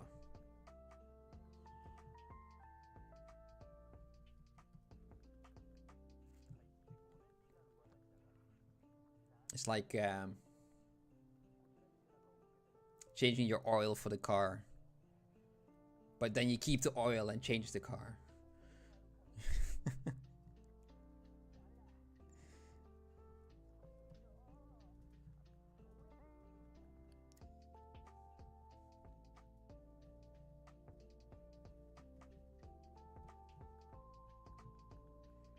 Let's look from this angle. I haven't done that too much. I think it's gonna be toned down a bit. What's about this 3/4 view? How about that? All right. I think this is all a little bit too heavy. It can be a little bit more slant. Hello! Welcome to the stream, all the Almost Bald. Nice of you to drop in. Yes, Mike has a birthday party of his fiancée today, which is very exciting. So it's just me, and I'm making what it was called The Portrait of a Man, a very original title, and I'm just trying to see how close I can get. It's similar to the master study, but it's not true. We don't know who the master is, so long dead, that's for sure. But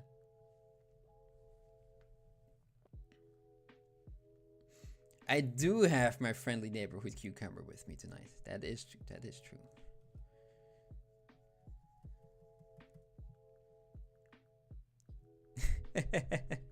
It's a very good bot that you are.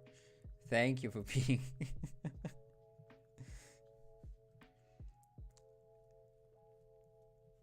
Man, how far AI has come, right?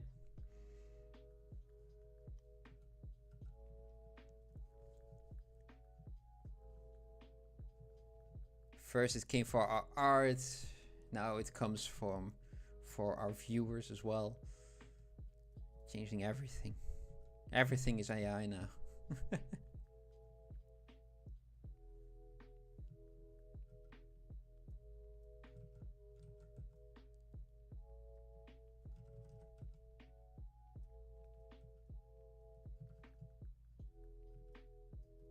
It's very wonky, my nose now.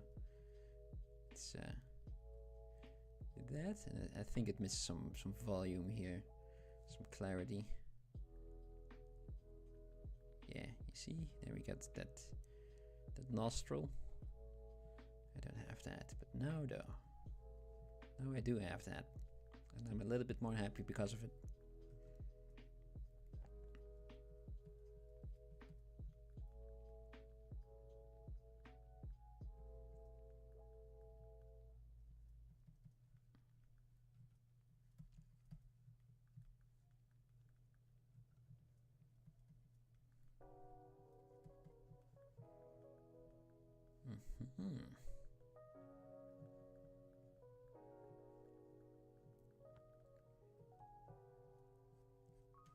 And also very happy to have such an intelligent AI as you on our side. At least I hope.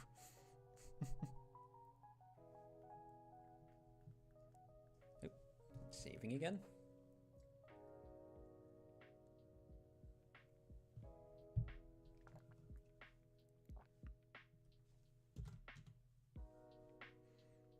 I've got about an hour left. Okay, okay.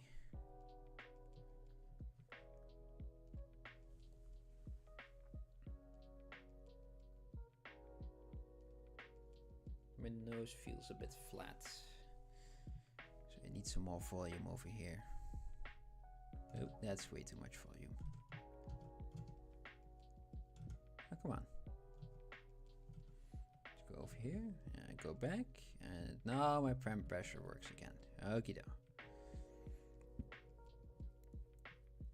If you ever have that bug where suddenly the pen pressure vanishes in ZBrush,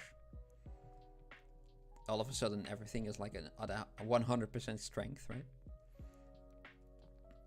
And just go to a different window and go back to ZBrush. And then everything works again for some reason. And it's been a feature, let's call it, of ZBrush for the longest time.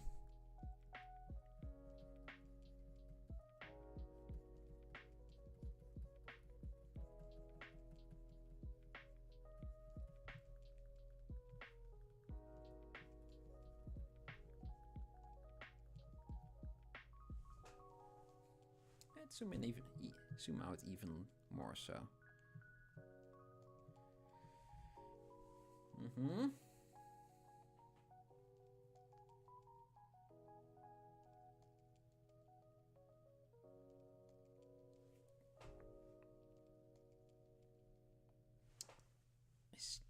Jaws again. He's too full. I don't like that song, Harris. Why did you make it? Didn't even tell me to. If he didn't even ask me if he should make that song.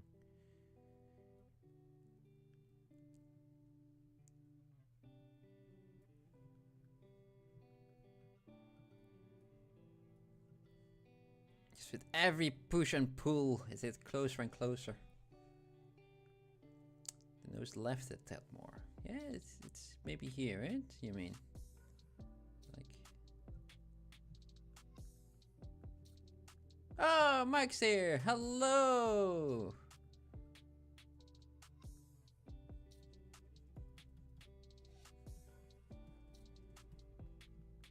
Happy birthday, by the way. Not for you though, but for. Oh.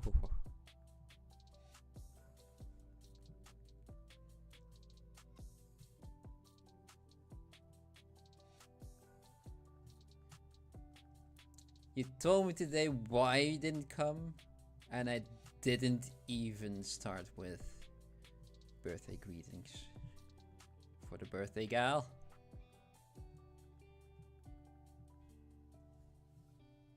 Just one of those days where everything kind of goes eh. With that sound as well, right? So I was very sluggish, and I messaged you when the stream started a couple of hours ago. It's very late, but still, it still counts. Still the same day.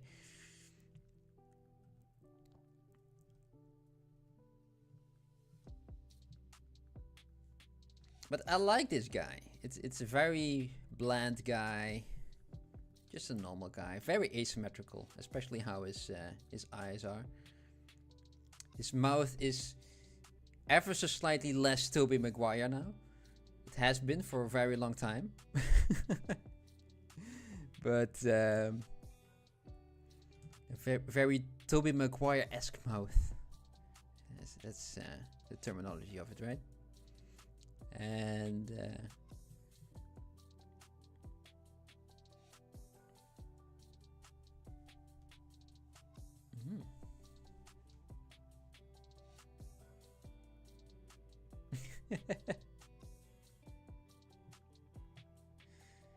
a bot trying to get cash.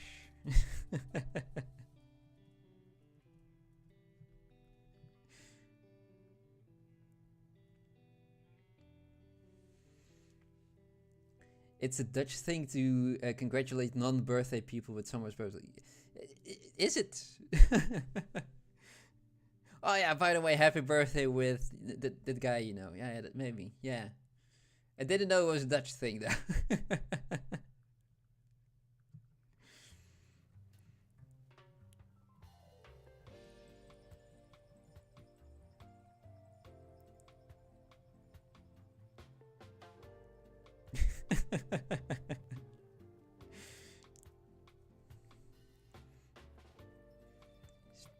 People in chats trying to provoke the AI that's definitely not just half a cucumber.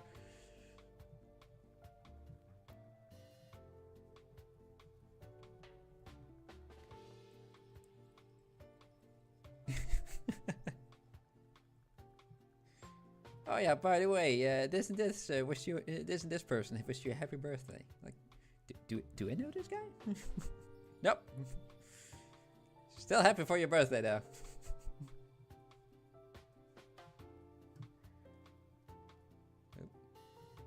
Focal shift, that's the one I need to have. Just give some gentle pushes over there. Is anyone gonna see the changes that I'm making? Who knows? Maybe in the end, all of them combined will be ahead. Bye, Mike. Have a nice night. Thank you for dropping by.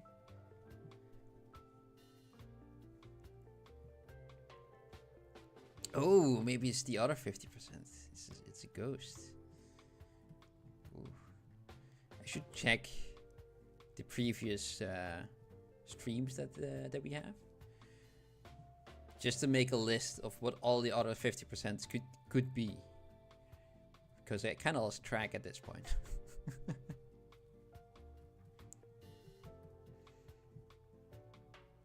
But if you make if you kind of tally which one is the most frequent in that list, then maybe that's closer to the truth. Who knows? Who knows how all of this works?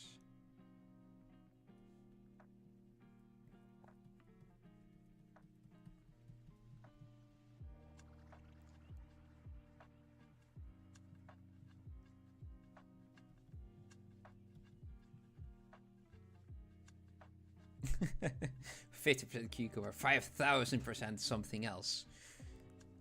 100% awesome.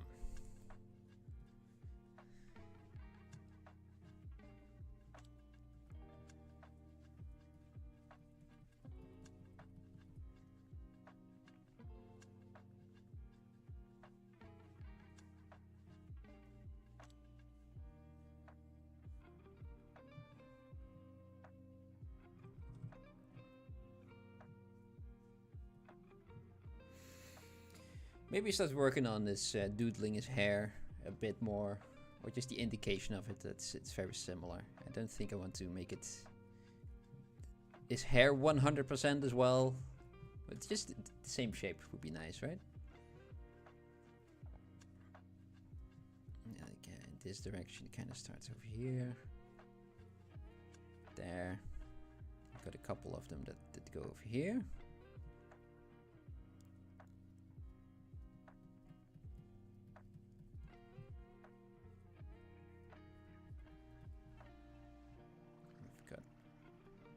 Someone over here, and a couple of ones that go in this direction. All right, have fun doing that. See you in a bit when you're done.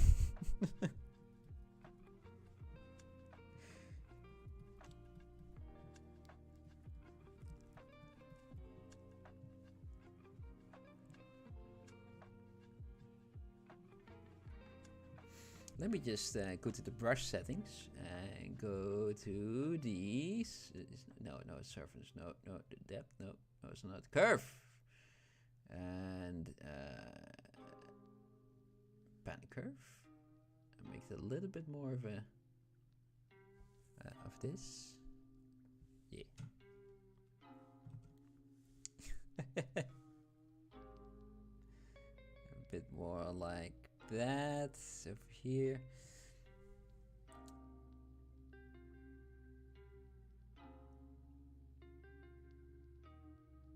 Wait a minute, is that the correct thing that I'm working? No, I want size and whatchamacallit. That should be in here as well, right? Tablet pressure, that's the one.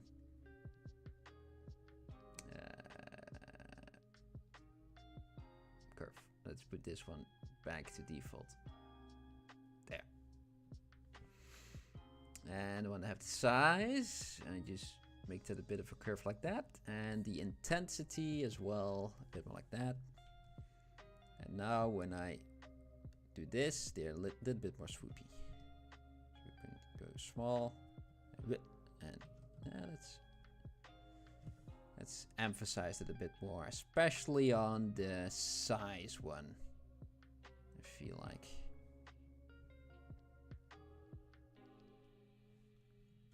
Okay, maybe on the strength as well. Maybe that makes it a bit lower. We have things like that, and some bigger ones, and they're a little bit more swoopy at the front and back.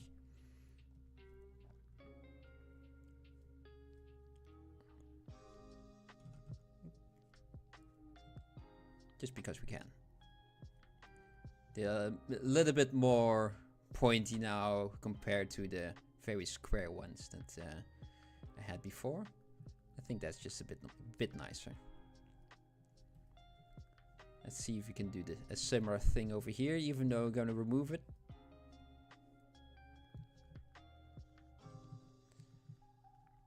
So let's don't put too much effort into this side, but and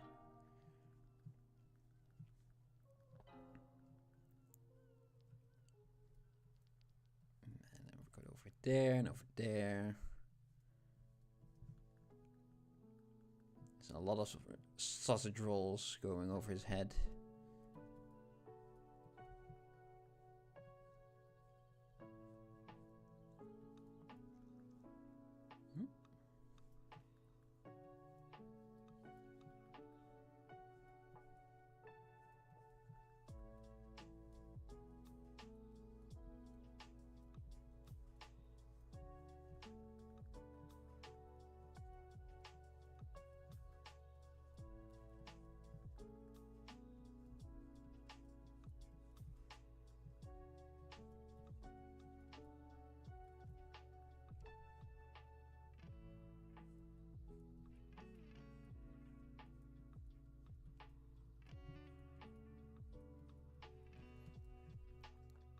There.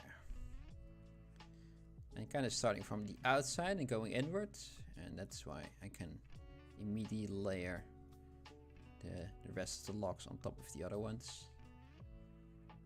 And it's kind of working out. It's a similar vibe. A similar feel to the original. Again, these ones will be a bit more quick. It would be done quicker. There we go. I know how to English still. And can I do that? This and that.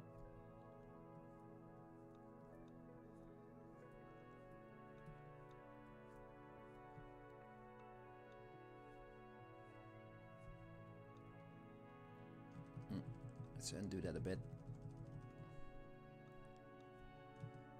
Kind of like that. Go like there.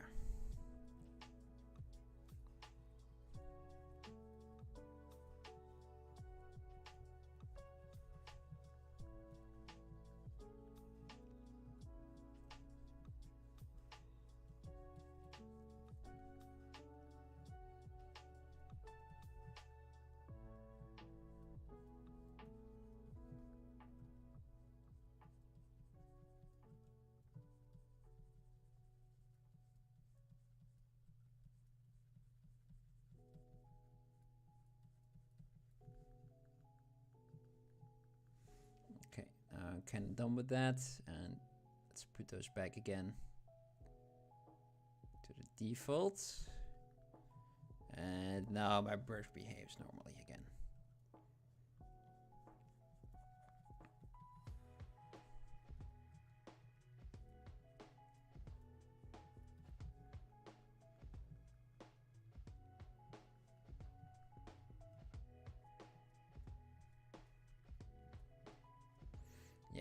How should I break off his face? Or just his head, really? What would be the best way? Initially, I thought it would be a nice thing to use the live boolean with, but I also kind of like that the fact that everything is just this single subtool. So I could use the undo history to create a fun little animation, right, of how we started. Yeah. And if I use the live boolean, then I won't be able to do it because it generates a new mesh.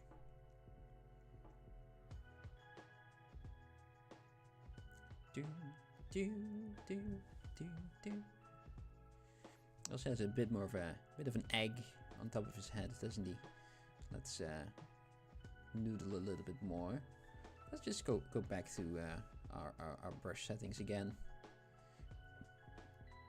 Push up that Z intensity and size. How the other hairs is. Ooh. Sudden burps all of a sudden.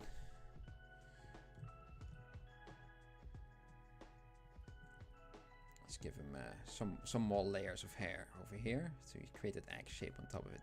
So yeah, the live boolean doesn't really do the thing that it does do the thing that I wanted to do. You can go back and forth with this as well. It's very non-destructive for the time being, but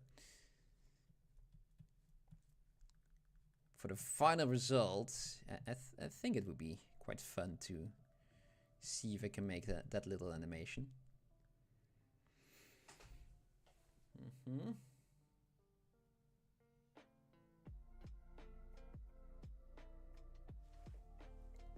I feel like his head should be pulled out a little bit more. It feels like it's a bit more on the diagonal, and mine is a bit steeper. So maybe just use the move brush and push everything in ever so slightly.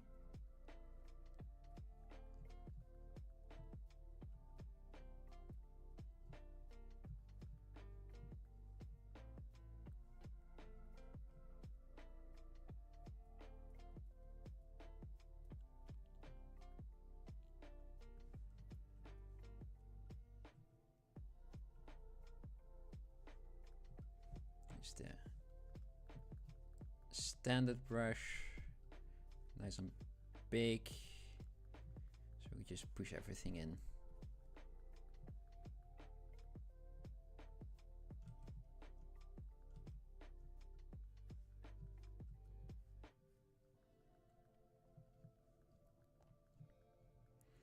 I could just use the clay buildup to create that this space over here, right?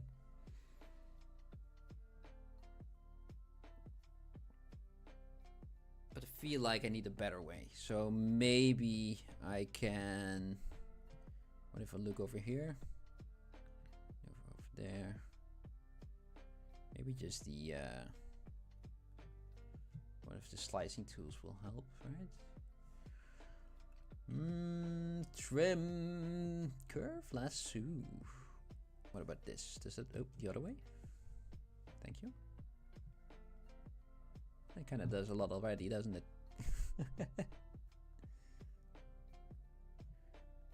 It's not perfect though. Not exactly how I wanted to, but let's put in more effort in where we're gonna place this. And this was the wrong direction, right? Yeah, it was. Okay, this way. Kind of go over here, over there, and we kind of stop there. Okay. So we got our face. No, it's too close to it. Okay, what if we do this?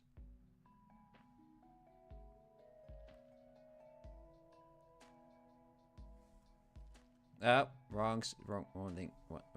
Yeah, that way. It's so cumbersome. It's not cumbersome, not really. You have to remember it, but it's always the wrong one, isn't it?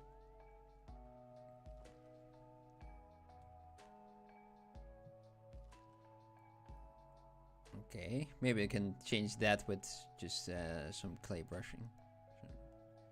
And this part over here. Oh, save it.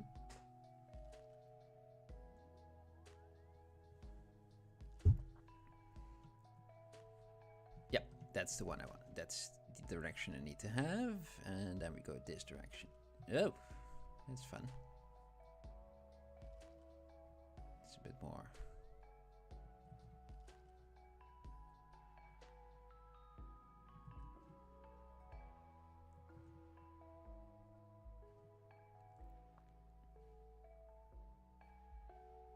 All right. I'll use the clay brush to make a nice surface of that. Kind of went over the edge there, but that's fine. The topology is a bit of a mess, but we can change that later as well. I don't want to change the topology just yet.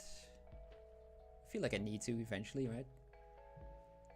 Kind of want to see if this works as quickly as I want it to.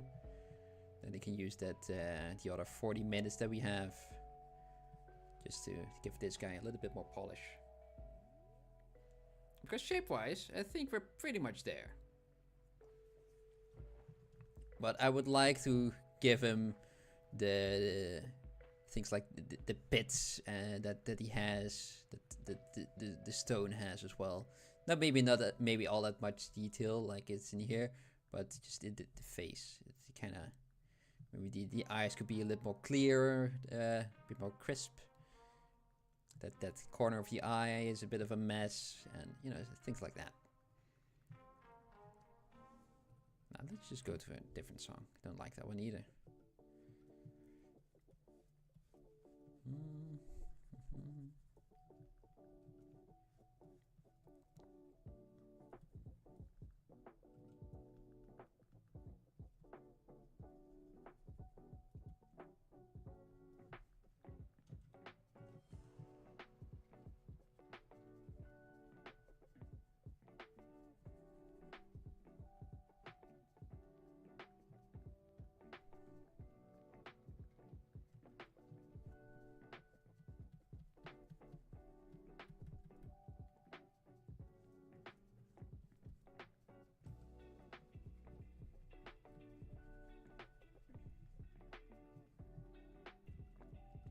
Soften this up as well. Let's use the trim brush. I kind of like that a lot more for softening up hard edges compared to the clay buildup one. The trim dynamic is also a very nice brush to use. I like it, and it's a bit more concave, isn't it? So let's dig it out.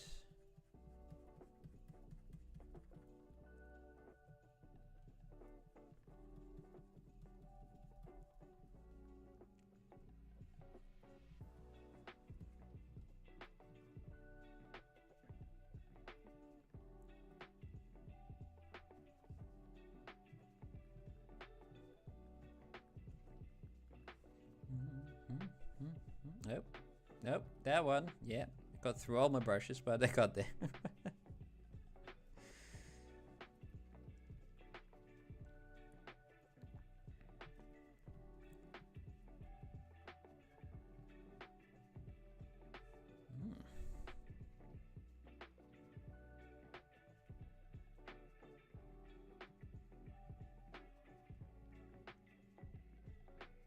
This isn't right.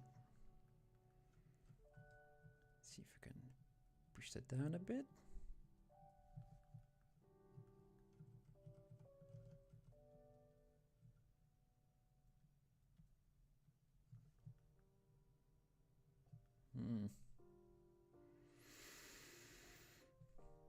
Why is that going wrong? Let's see. What if I go a bit more in this direction? Let me just reset all of this. Reset that one, and is the intensity reset? Thank you.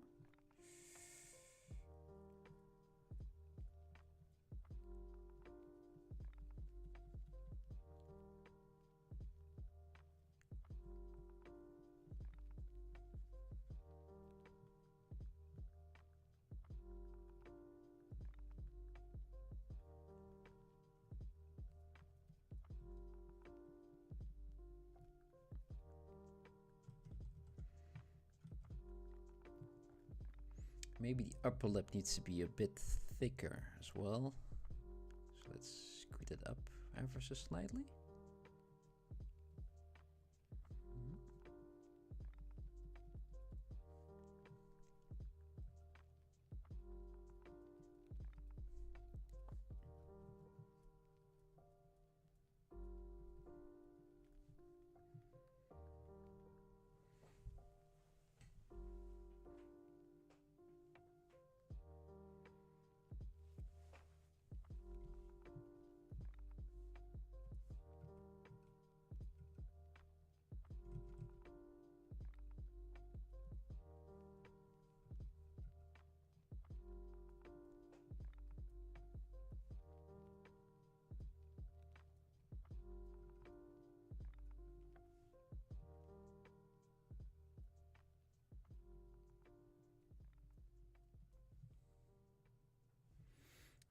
The ear as well. It's a bit of an odd ear. It's very eroded over time, but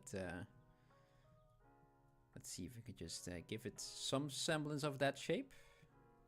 It needs a lot more topology for me to work on it though, but I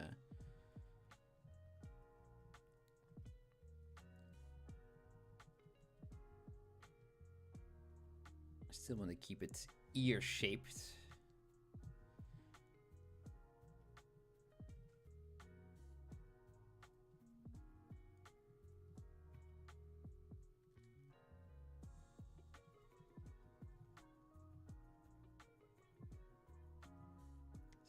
Straight.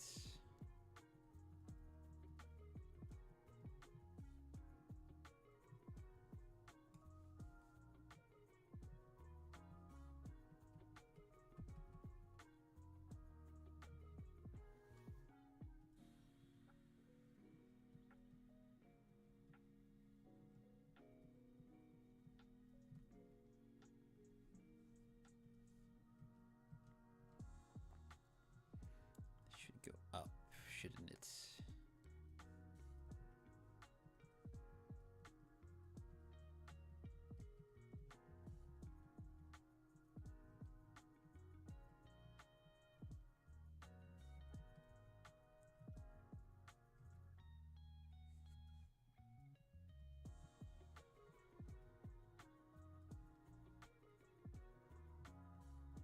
Alright, give us a bit more volume as well.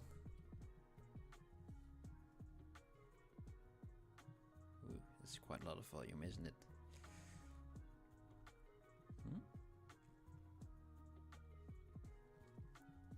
Okay.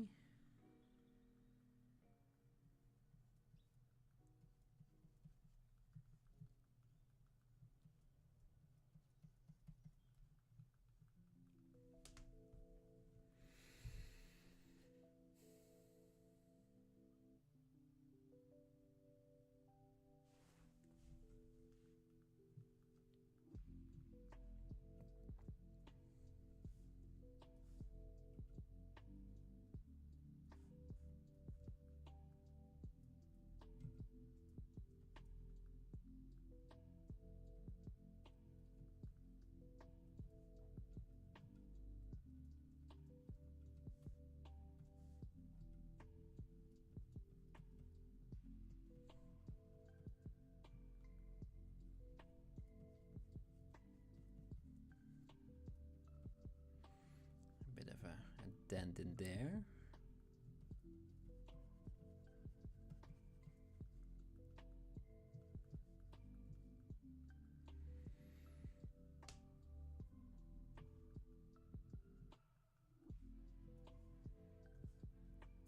This could be a bit smaller.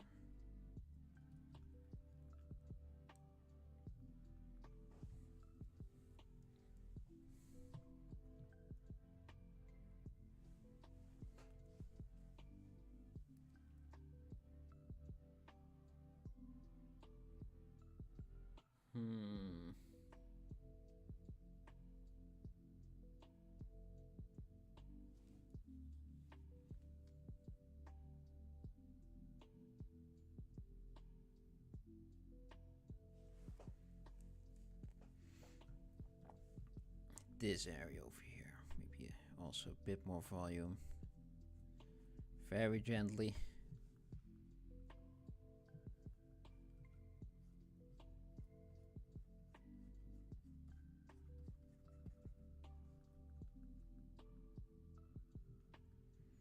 This nose feels too wobbly still.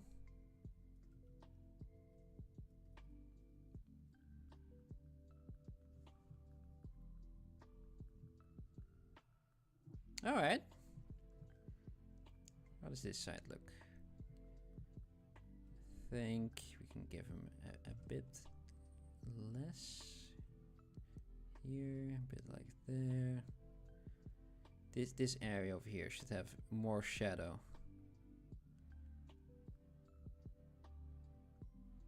Yeah, so let's see if we can make that neck a bit thinner.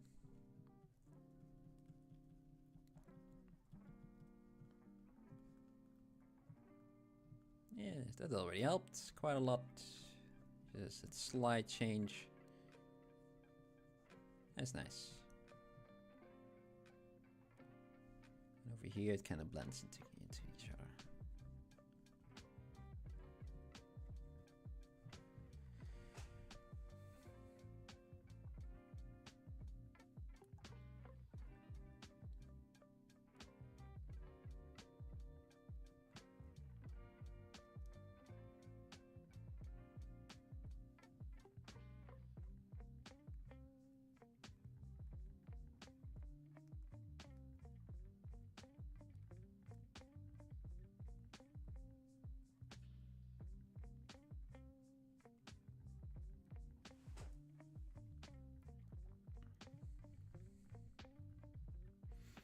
Nose is maybe a little bit too long now.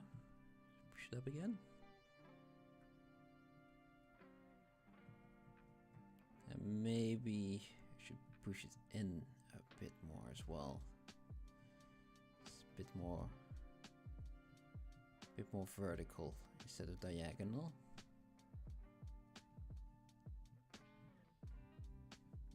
His eyes, look. His eyes should be this of an angle. I'm going to go an exact opposite of it. So that should be something that I should have seen way earlier, but I didn't. Oh well. Luckily, this is a fun medium where we can just keep changing it.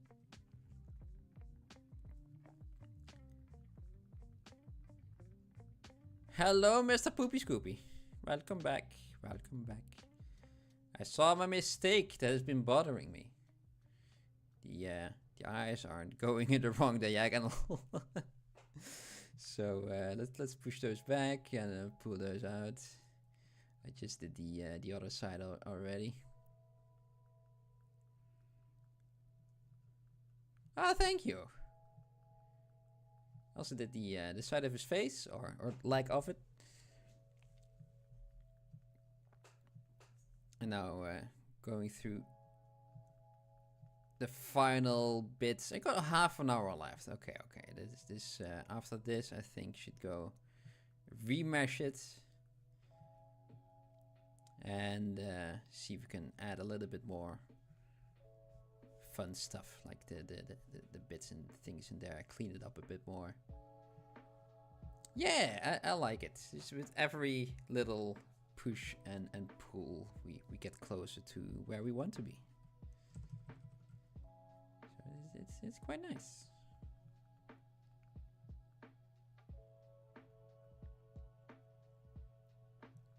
Yeah, I think for time reasons, I should do this right now.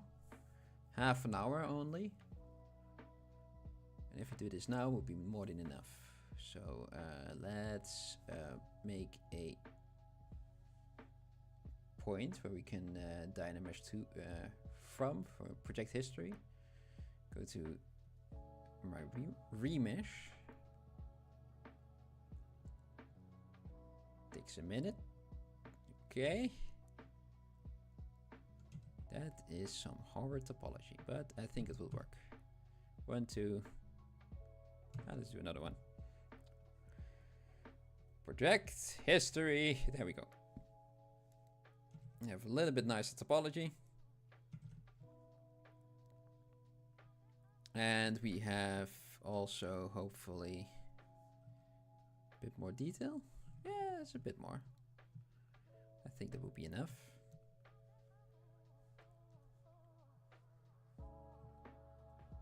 Let's see if we can do a bit more on those eyes, make them a bit more crisp and clear.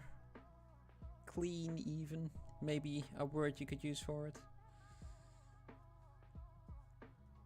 Not too much though, I still want to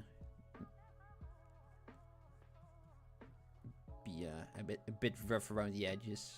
It's just a study after all, right?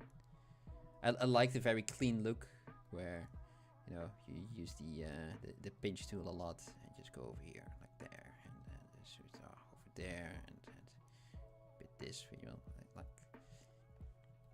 kind of do it like that. I kind of like those, but it's not really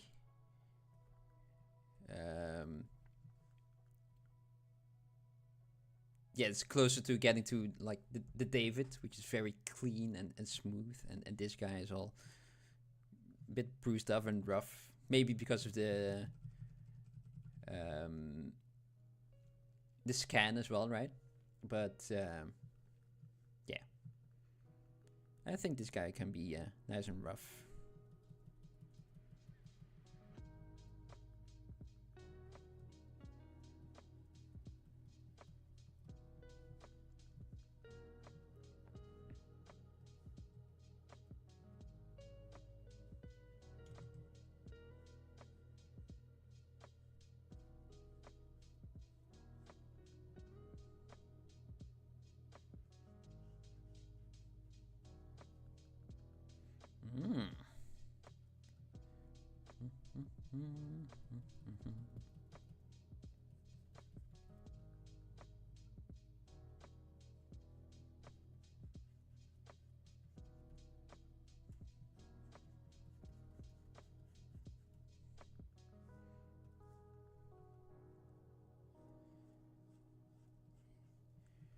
Basically, the entire evening has been a game of spot the differences, and that's kind of just all what all these studies are, aren't they? Just working from reference. Like, I made a shape, but how should it be? Yeah. Spot the differences. That's basically all there is to it.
Around his eyes, we kind of want to have it nice and clean, right? Not too much.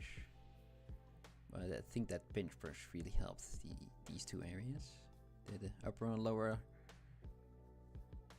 eyelid. Yeah, I still don't know what words are. This should kind of be blended together a bit more.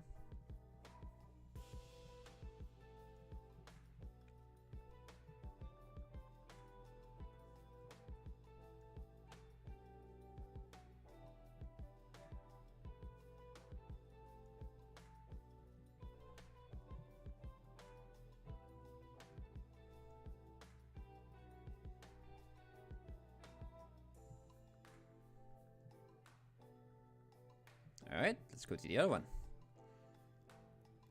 This one looks a lot more rough on the original, but let's make it similar to... maybe my last drink.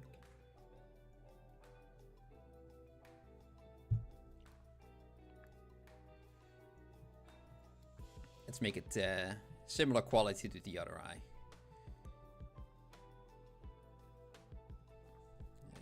very rough because the old topology that we projected onto here. So let's smooth that out a bit. It's very gently tickling with my trim, clay buildup. Not trim dynamic. You could use that one as well, to be honest. Yeah, it's a good one to get the details out.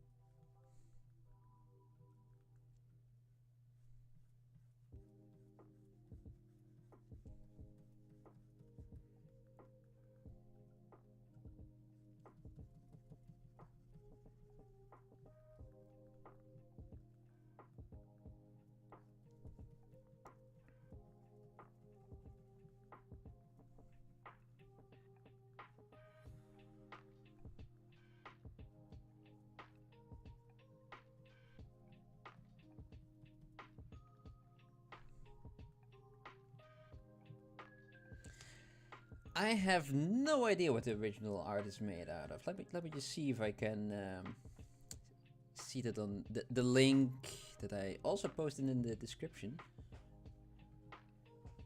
It's straight to the download page of MyMinifactory. More information. Roman portrait of a man. Okay. Technical information? No?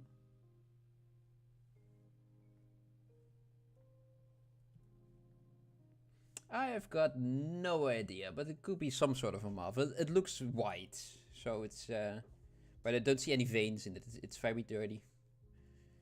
But yeah, it might be a couple of millennia old now, right? So it's alright. Look at his cheek is a lower mouth from this view. Yeah, and this area here. Looks a bit odd. I noticed that as well when I just switched screens again.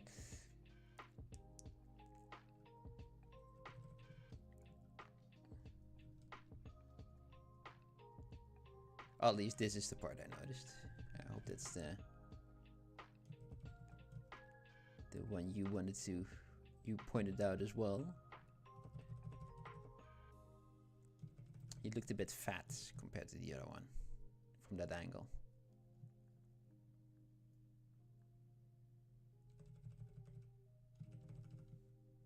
Just going back and forth.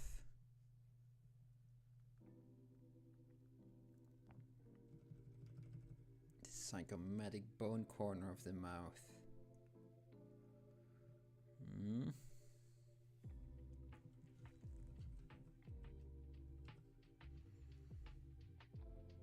Mm.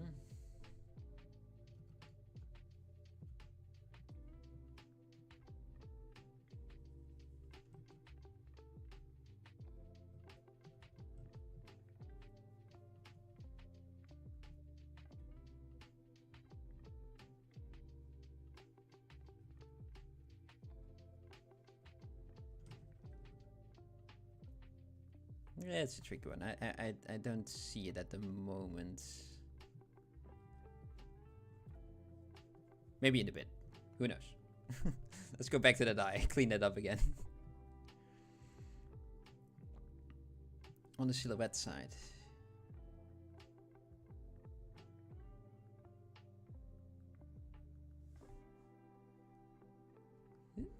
Can I just make that one bigger? There we go. I got a nice silhouette of the two. Yeah, kind of at this angle, right? When you said that.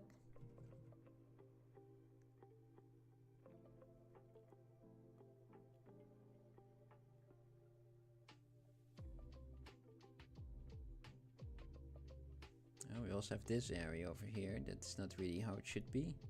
But that isn't what you're talking about. The left side at the same angle.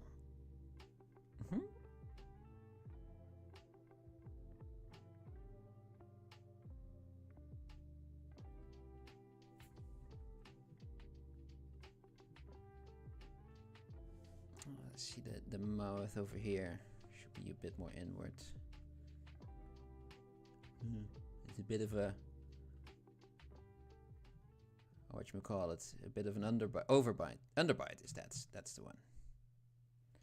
Let's see if I can push that in.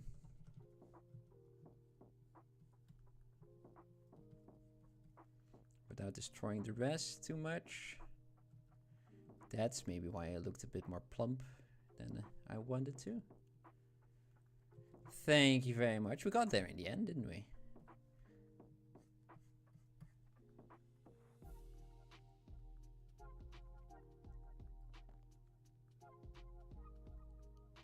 And soup.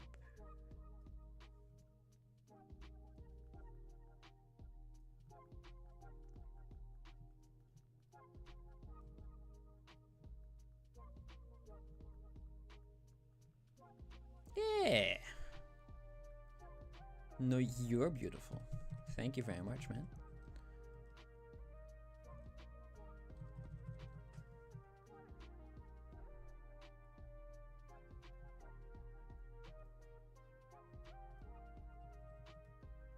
Yeah, okay. Back to the die again. Yeah.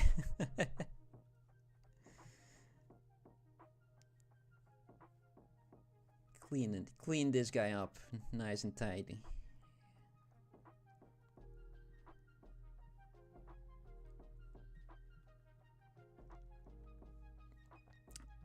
Tidily. There.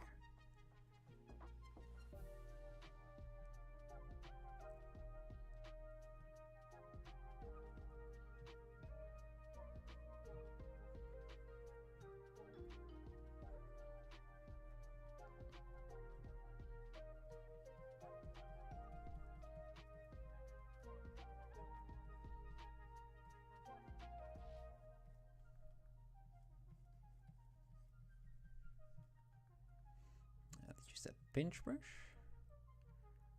just to clean up that edge, that gnarly edge that he has going on right now. I want to have that nice and smooth.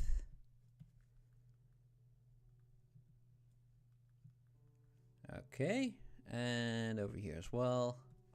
Go over the die as well. Just create a bit more of a smoother surface. Doesn't need to be perfect, but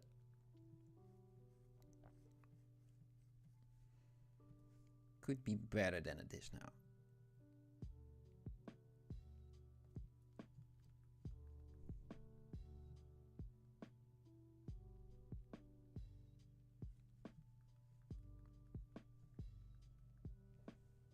Okay.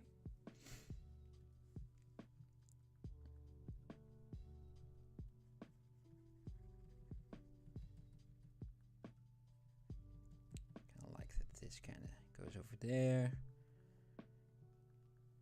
This should have a bit more of a ever so slightly more of an angle to over here. Let's use the stand-up brush for that. Kind of make a hint towards that, and use a clay build-up to bring everything back again.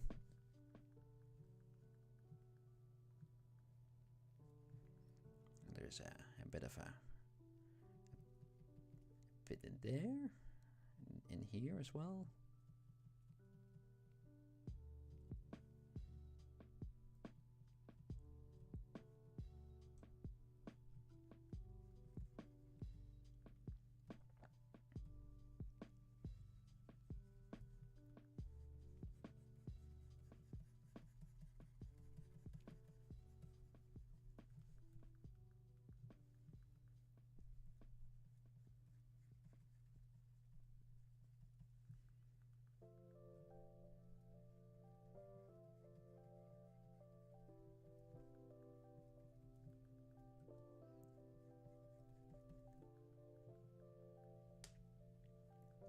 You feel like you're trolling? Ah, no, right. It's sometimes a bit difficult. And to be perfectly honest, it definitely didn't have to pull up a reference sheet a little bit earlier on. to remember myself. Which one is the zygomatic again? It's this guy though. Over here as well. But yeah, it helps if you know the terminology, doesn't it?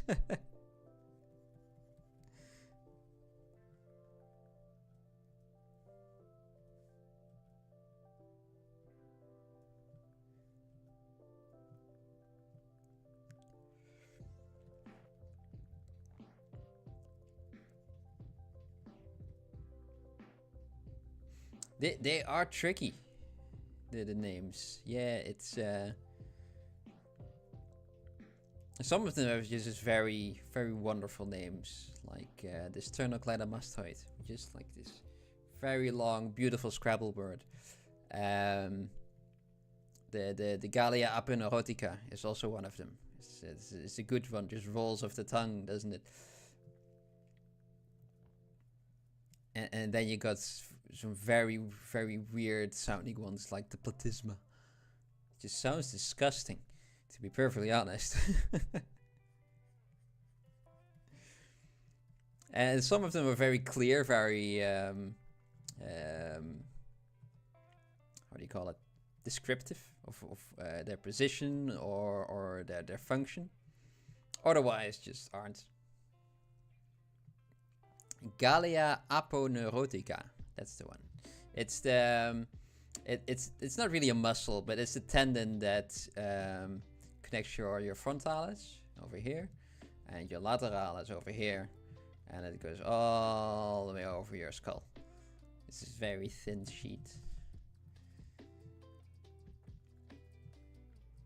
Why do I know this one? It's because we had to do anatomy lessons at school.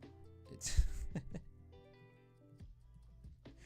we were given a literal pile of bones in 3D, and then we had to just assemble it and be laughed at by our teacher because we did something that was very obvious, completely wrong. It's that kind of a teacher. And when we had a good grade for that, then we had to cover it in muscles made with nerves. Because he was that same teacher who also taught us gave us the assignment to create a car out of nerves. And so I had to make those muscles in that as well. And yeah, that's kind of the one of the muscles that I just remembered from all of them that I needed to make, Gallia aponeurotica. And it's not even a muscle. Important though for frowning and raising your eyebrows.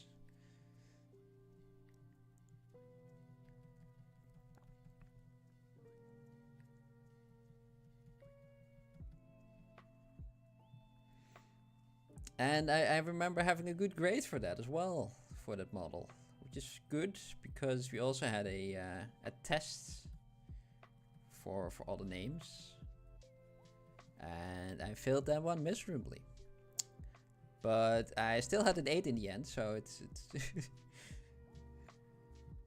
I made my anatomy model just right enough to still get a good score of failing that hard on that test.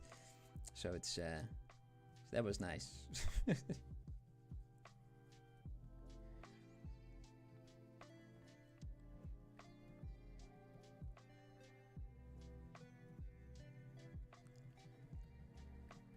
also didn't really help that the pictures in that test were very contrasted. Like you make a photocopy of a photocopy of a photocopy, right? The photocopies that teachers make, it's that one, and sometimes quite difficult to tell where it was pointing at.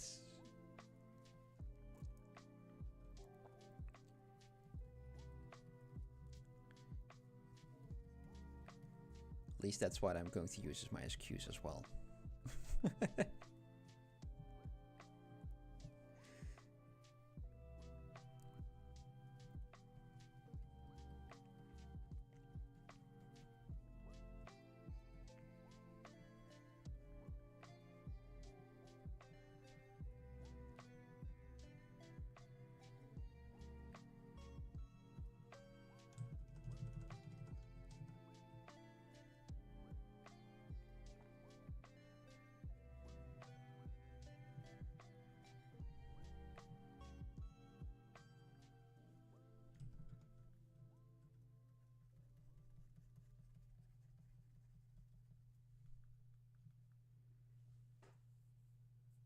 You didn't do any anatomy lessons? Ah, that's fine.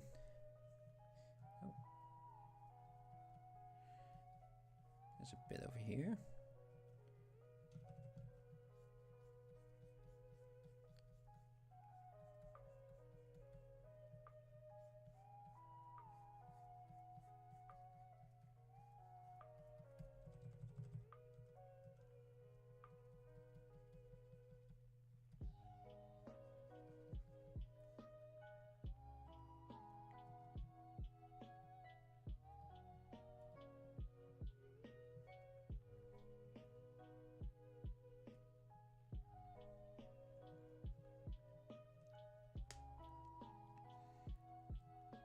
Let's do yours while doing the final project and doing research from home. It's kind of what we had to do as well. We just got the assignment, like put the skeleton together and put muscles onto it, and not really anything about, you know, what the muscles are, what they do, why they do what they do. Just got graded for your homework and how far you are, and yeah, things like that. It was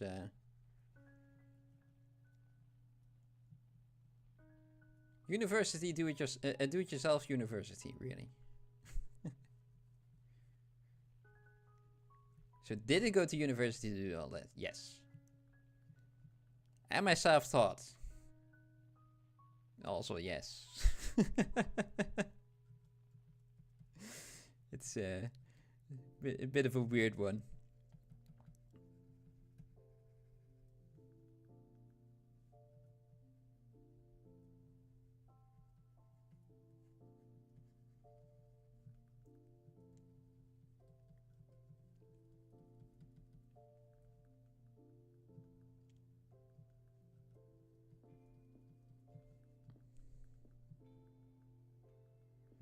I feel like my eyes are too big.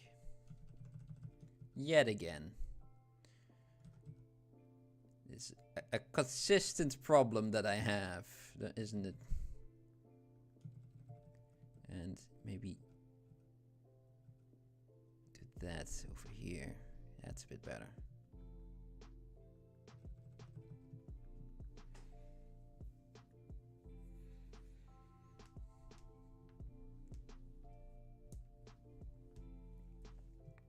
Yeah, that's very close to it, and I also have a paper like that, and you know, am I using it? No one asked for that piece of paper. Which is just a bit sad, isn't it? Oh well. Oh well. Here we are. It was fun though.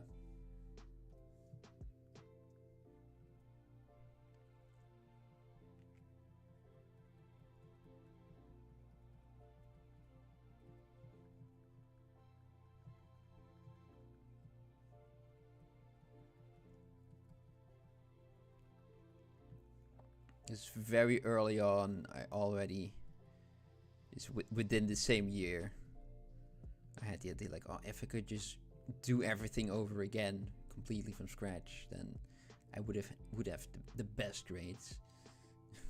I learned so much during that time. It's Just by doing, really, and getting an assignment and a deadline.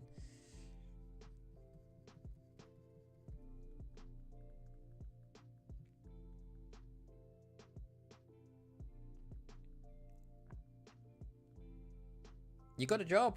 Yeah, it could have been far worse. Exactly. Wait a minute. Something went wrong. There. Yeah. Okay. Accidentally switched. Subtools. Which is not something that we want right now. At least I don't.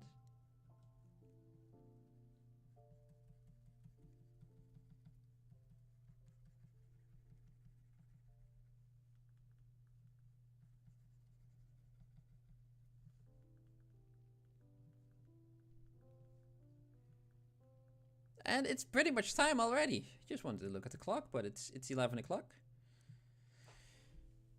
So this is where I ended up in about it's very close to 3 hours. I started without the countdown today because I was silly. It just pressed the wrong button. It just rolled with it. But I am actually quite happy. The nose isn't good. Okay, let's change this real quick. It's too big of a nose. Let's push that one back. That's a bit better, isn't it? And I think this corner of the mouth. That's also a bit better. The eyes are better. Push this one over there.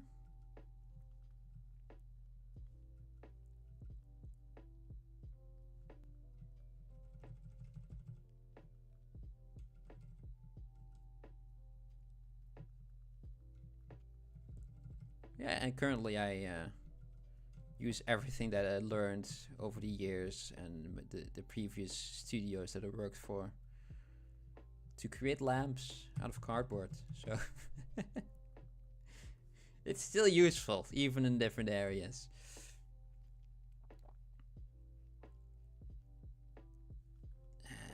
There. Just wiggle that around a bit more for no reason. Yeah, I like that I did this one. It wasn't a very tricky one, but I did get there in the end, quite close, which is nice. Let's clean up that ear of his a bit, though, just at the very end, but.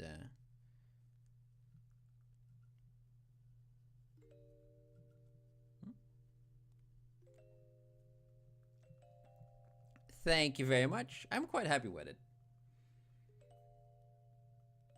And let me just save this real quick. Let's do this as number 3. And now we go to my file and also save as. Let's save the entire project.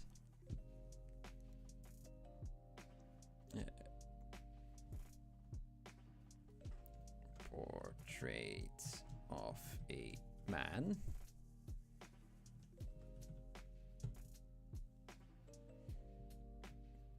And I got the entire history, so I can make a fun little animation, and hopefully I can do that this week somewhere.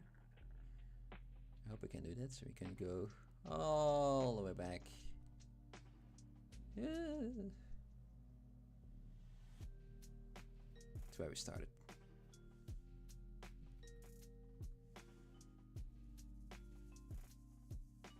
Oh, these are quick actions. There, let's start there. For a very long time, I had give him those creepy eyes, just the eye sockets. You just played with everything else. There we are.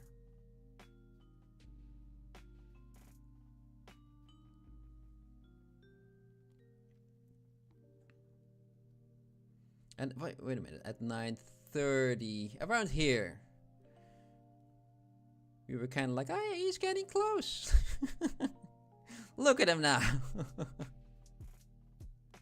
still, he had still a lot to do, but you know, back then we were quite happy. I say we, just me and chat.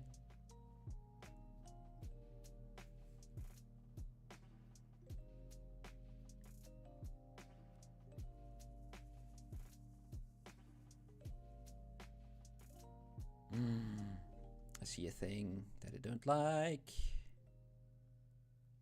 His cheekbone over here has been sunk. What about over here? Over here is fine. Over here it needs more cheekbone. So let's just do that. Just give that a bit more cheekbone real quick. Go to a lower subdivision to create the bigger shapes. Maybe with me doodling around a bit, it lost it.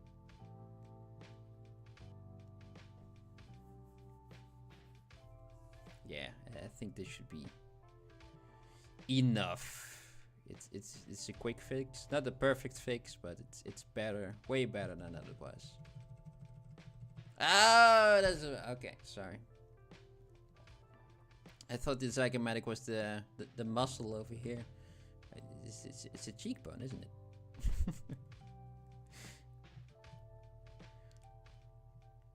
I got there in the end, though. Like I said, it's not perfect, but it'll have to do for now. He says while still noodling with it.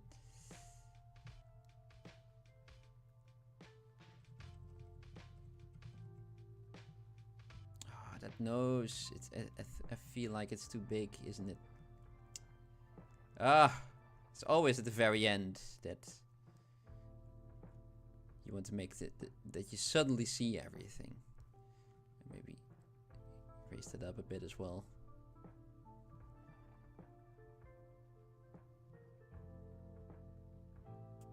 Oh, you. But yeah, thank you guys for watching. I will be back on Tuesday. We'll make another Speedsculpt of something. We don't know yet. Mike will probably be here if he isn't sick. And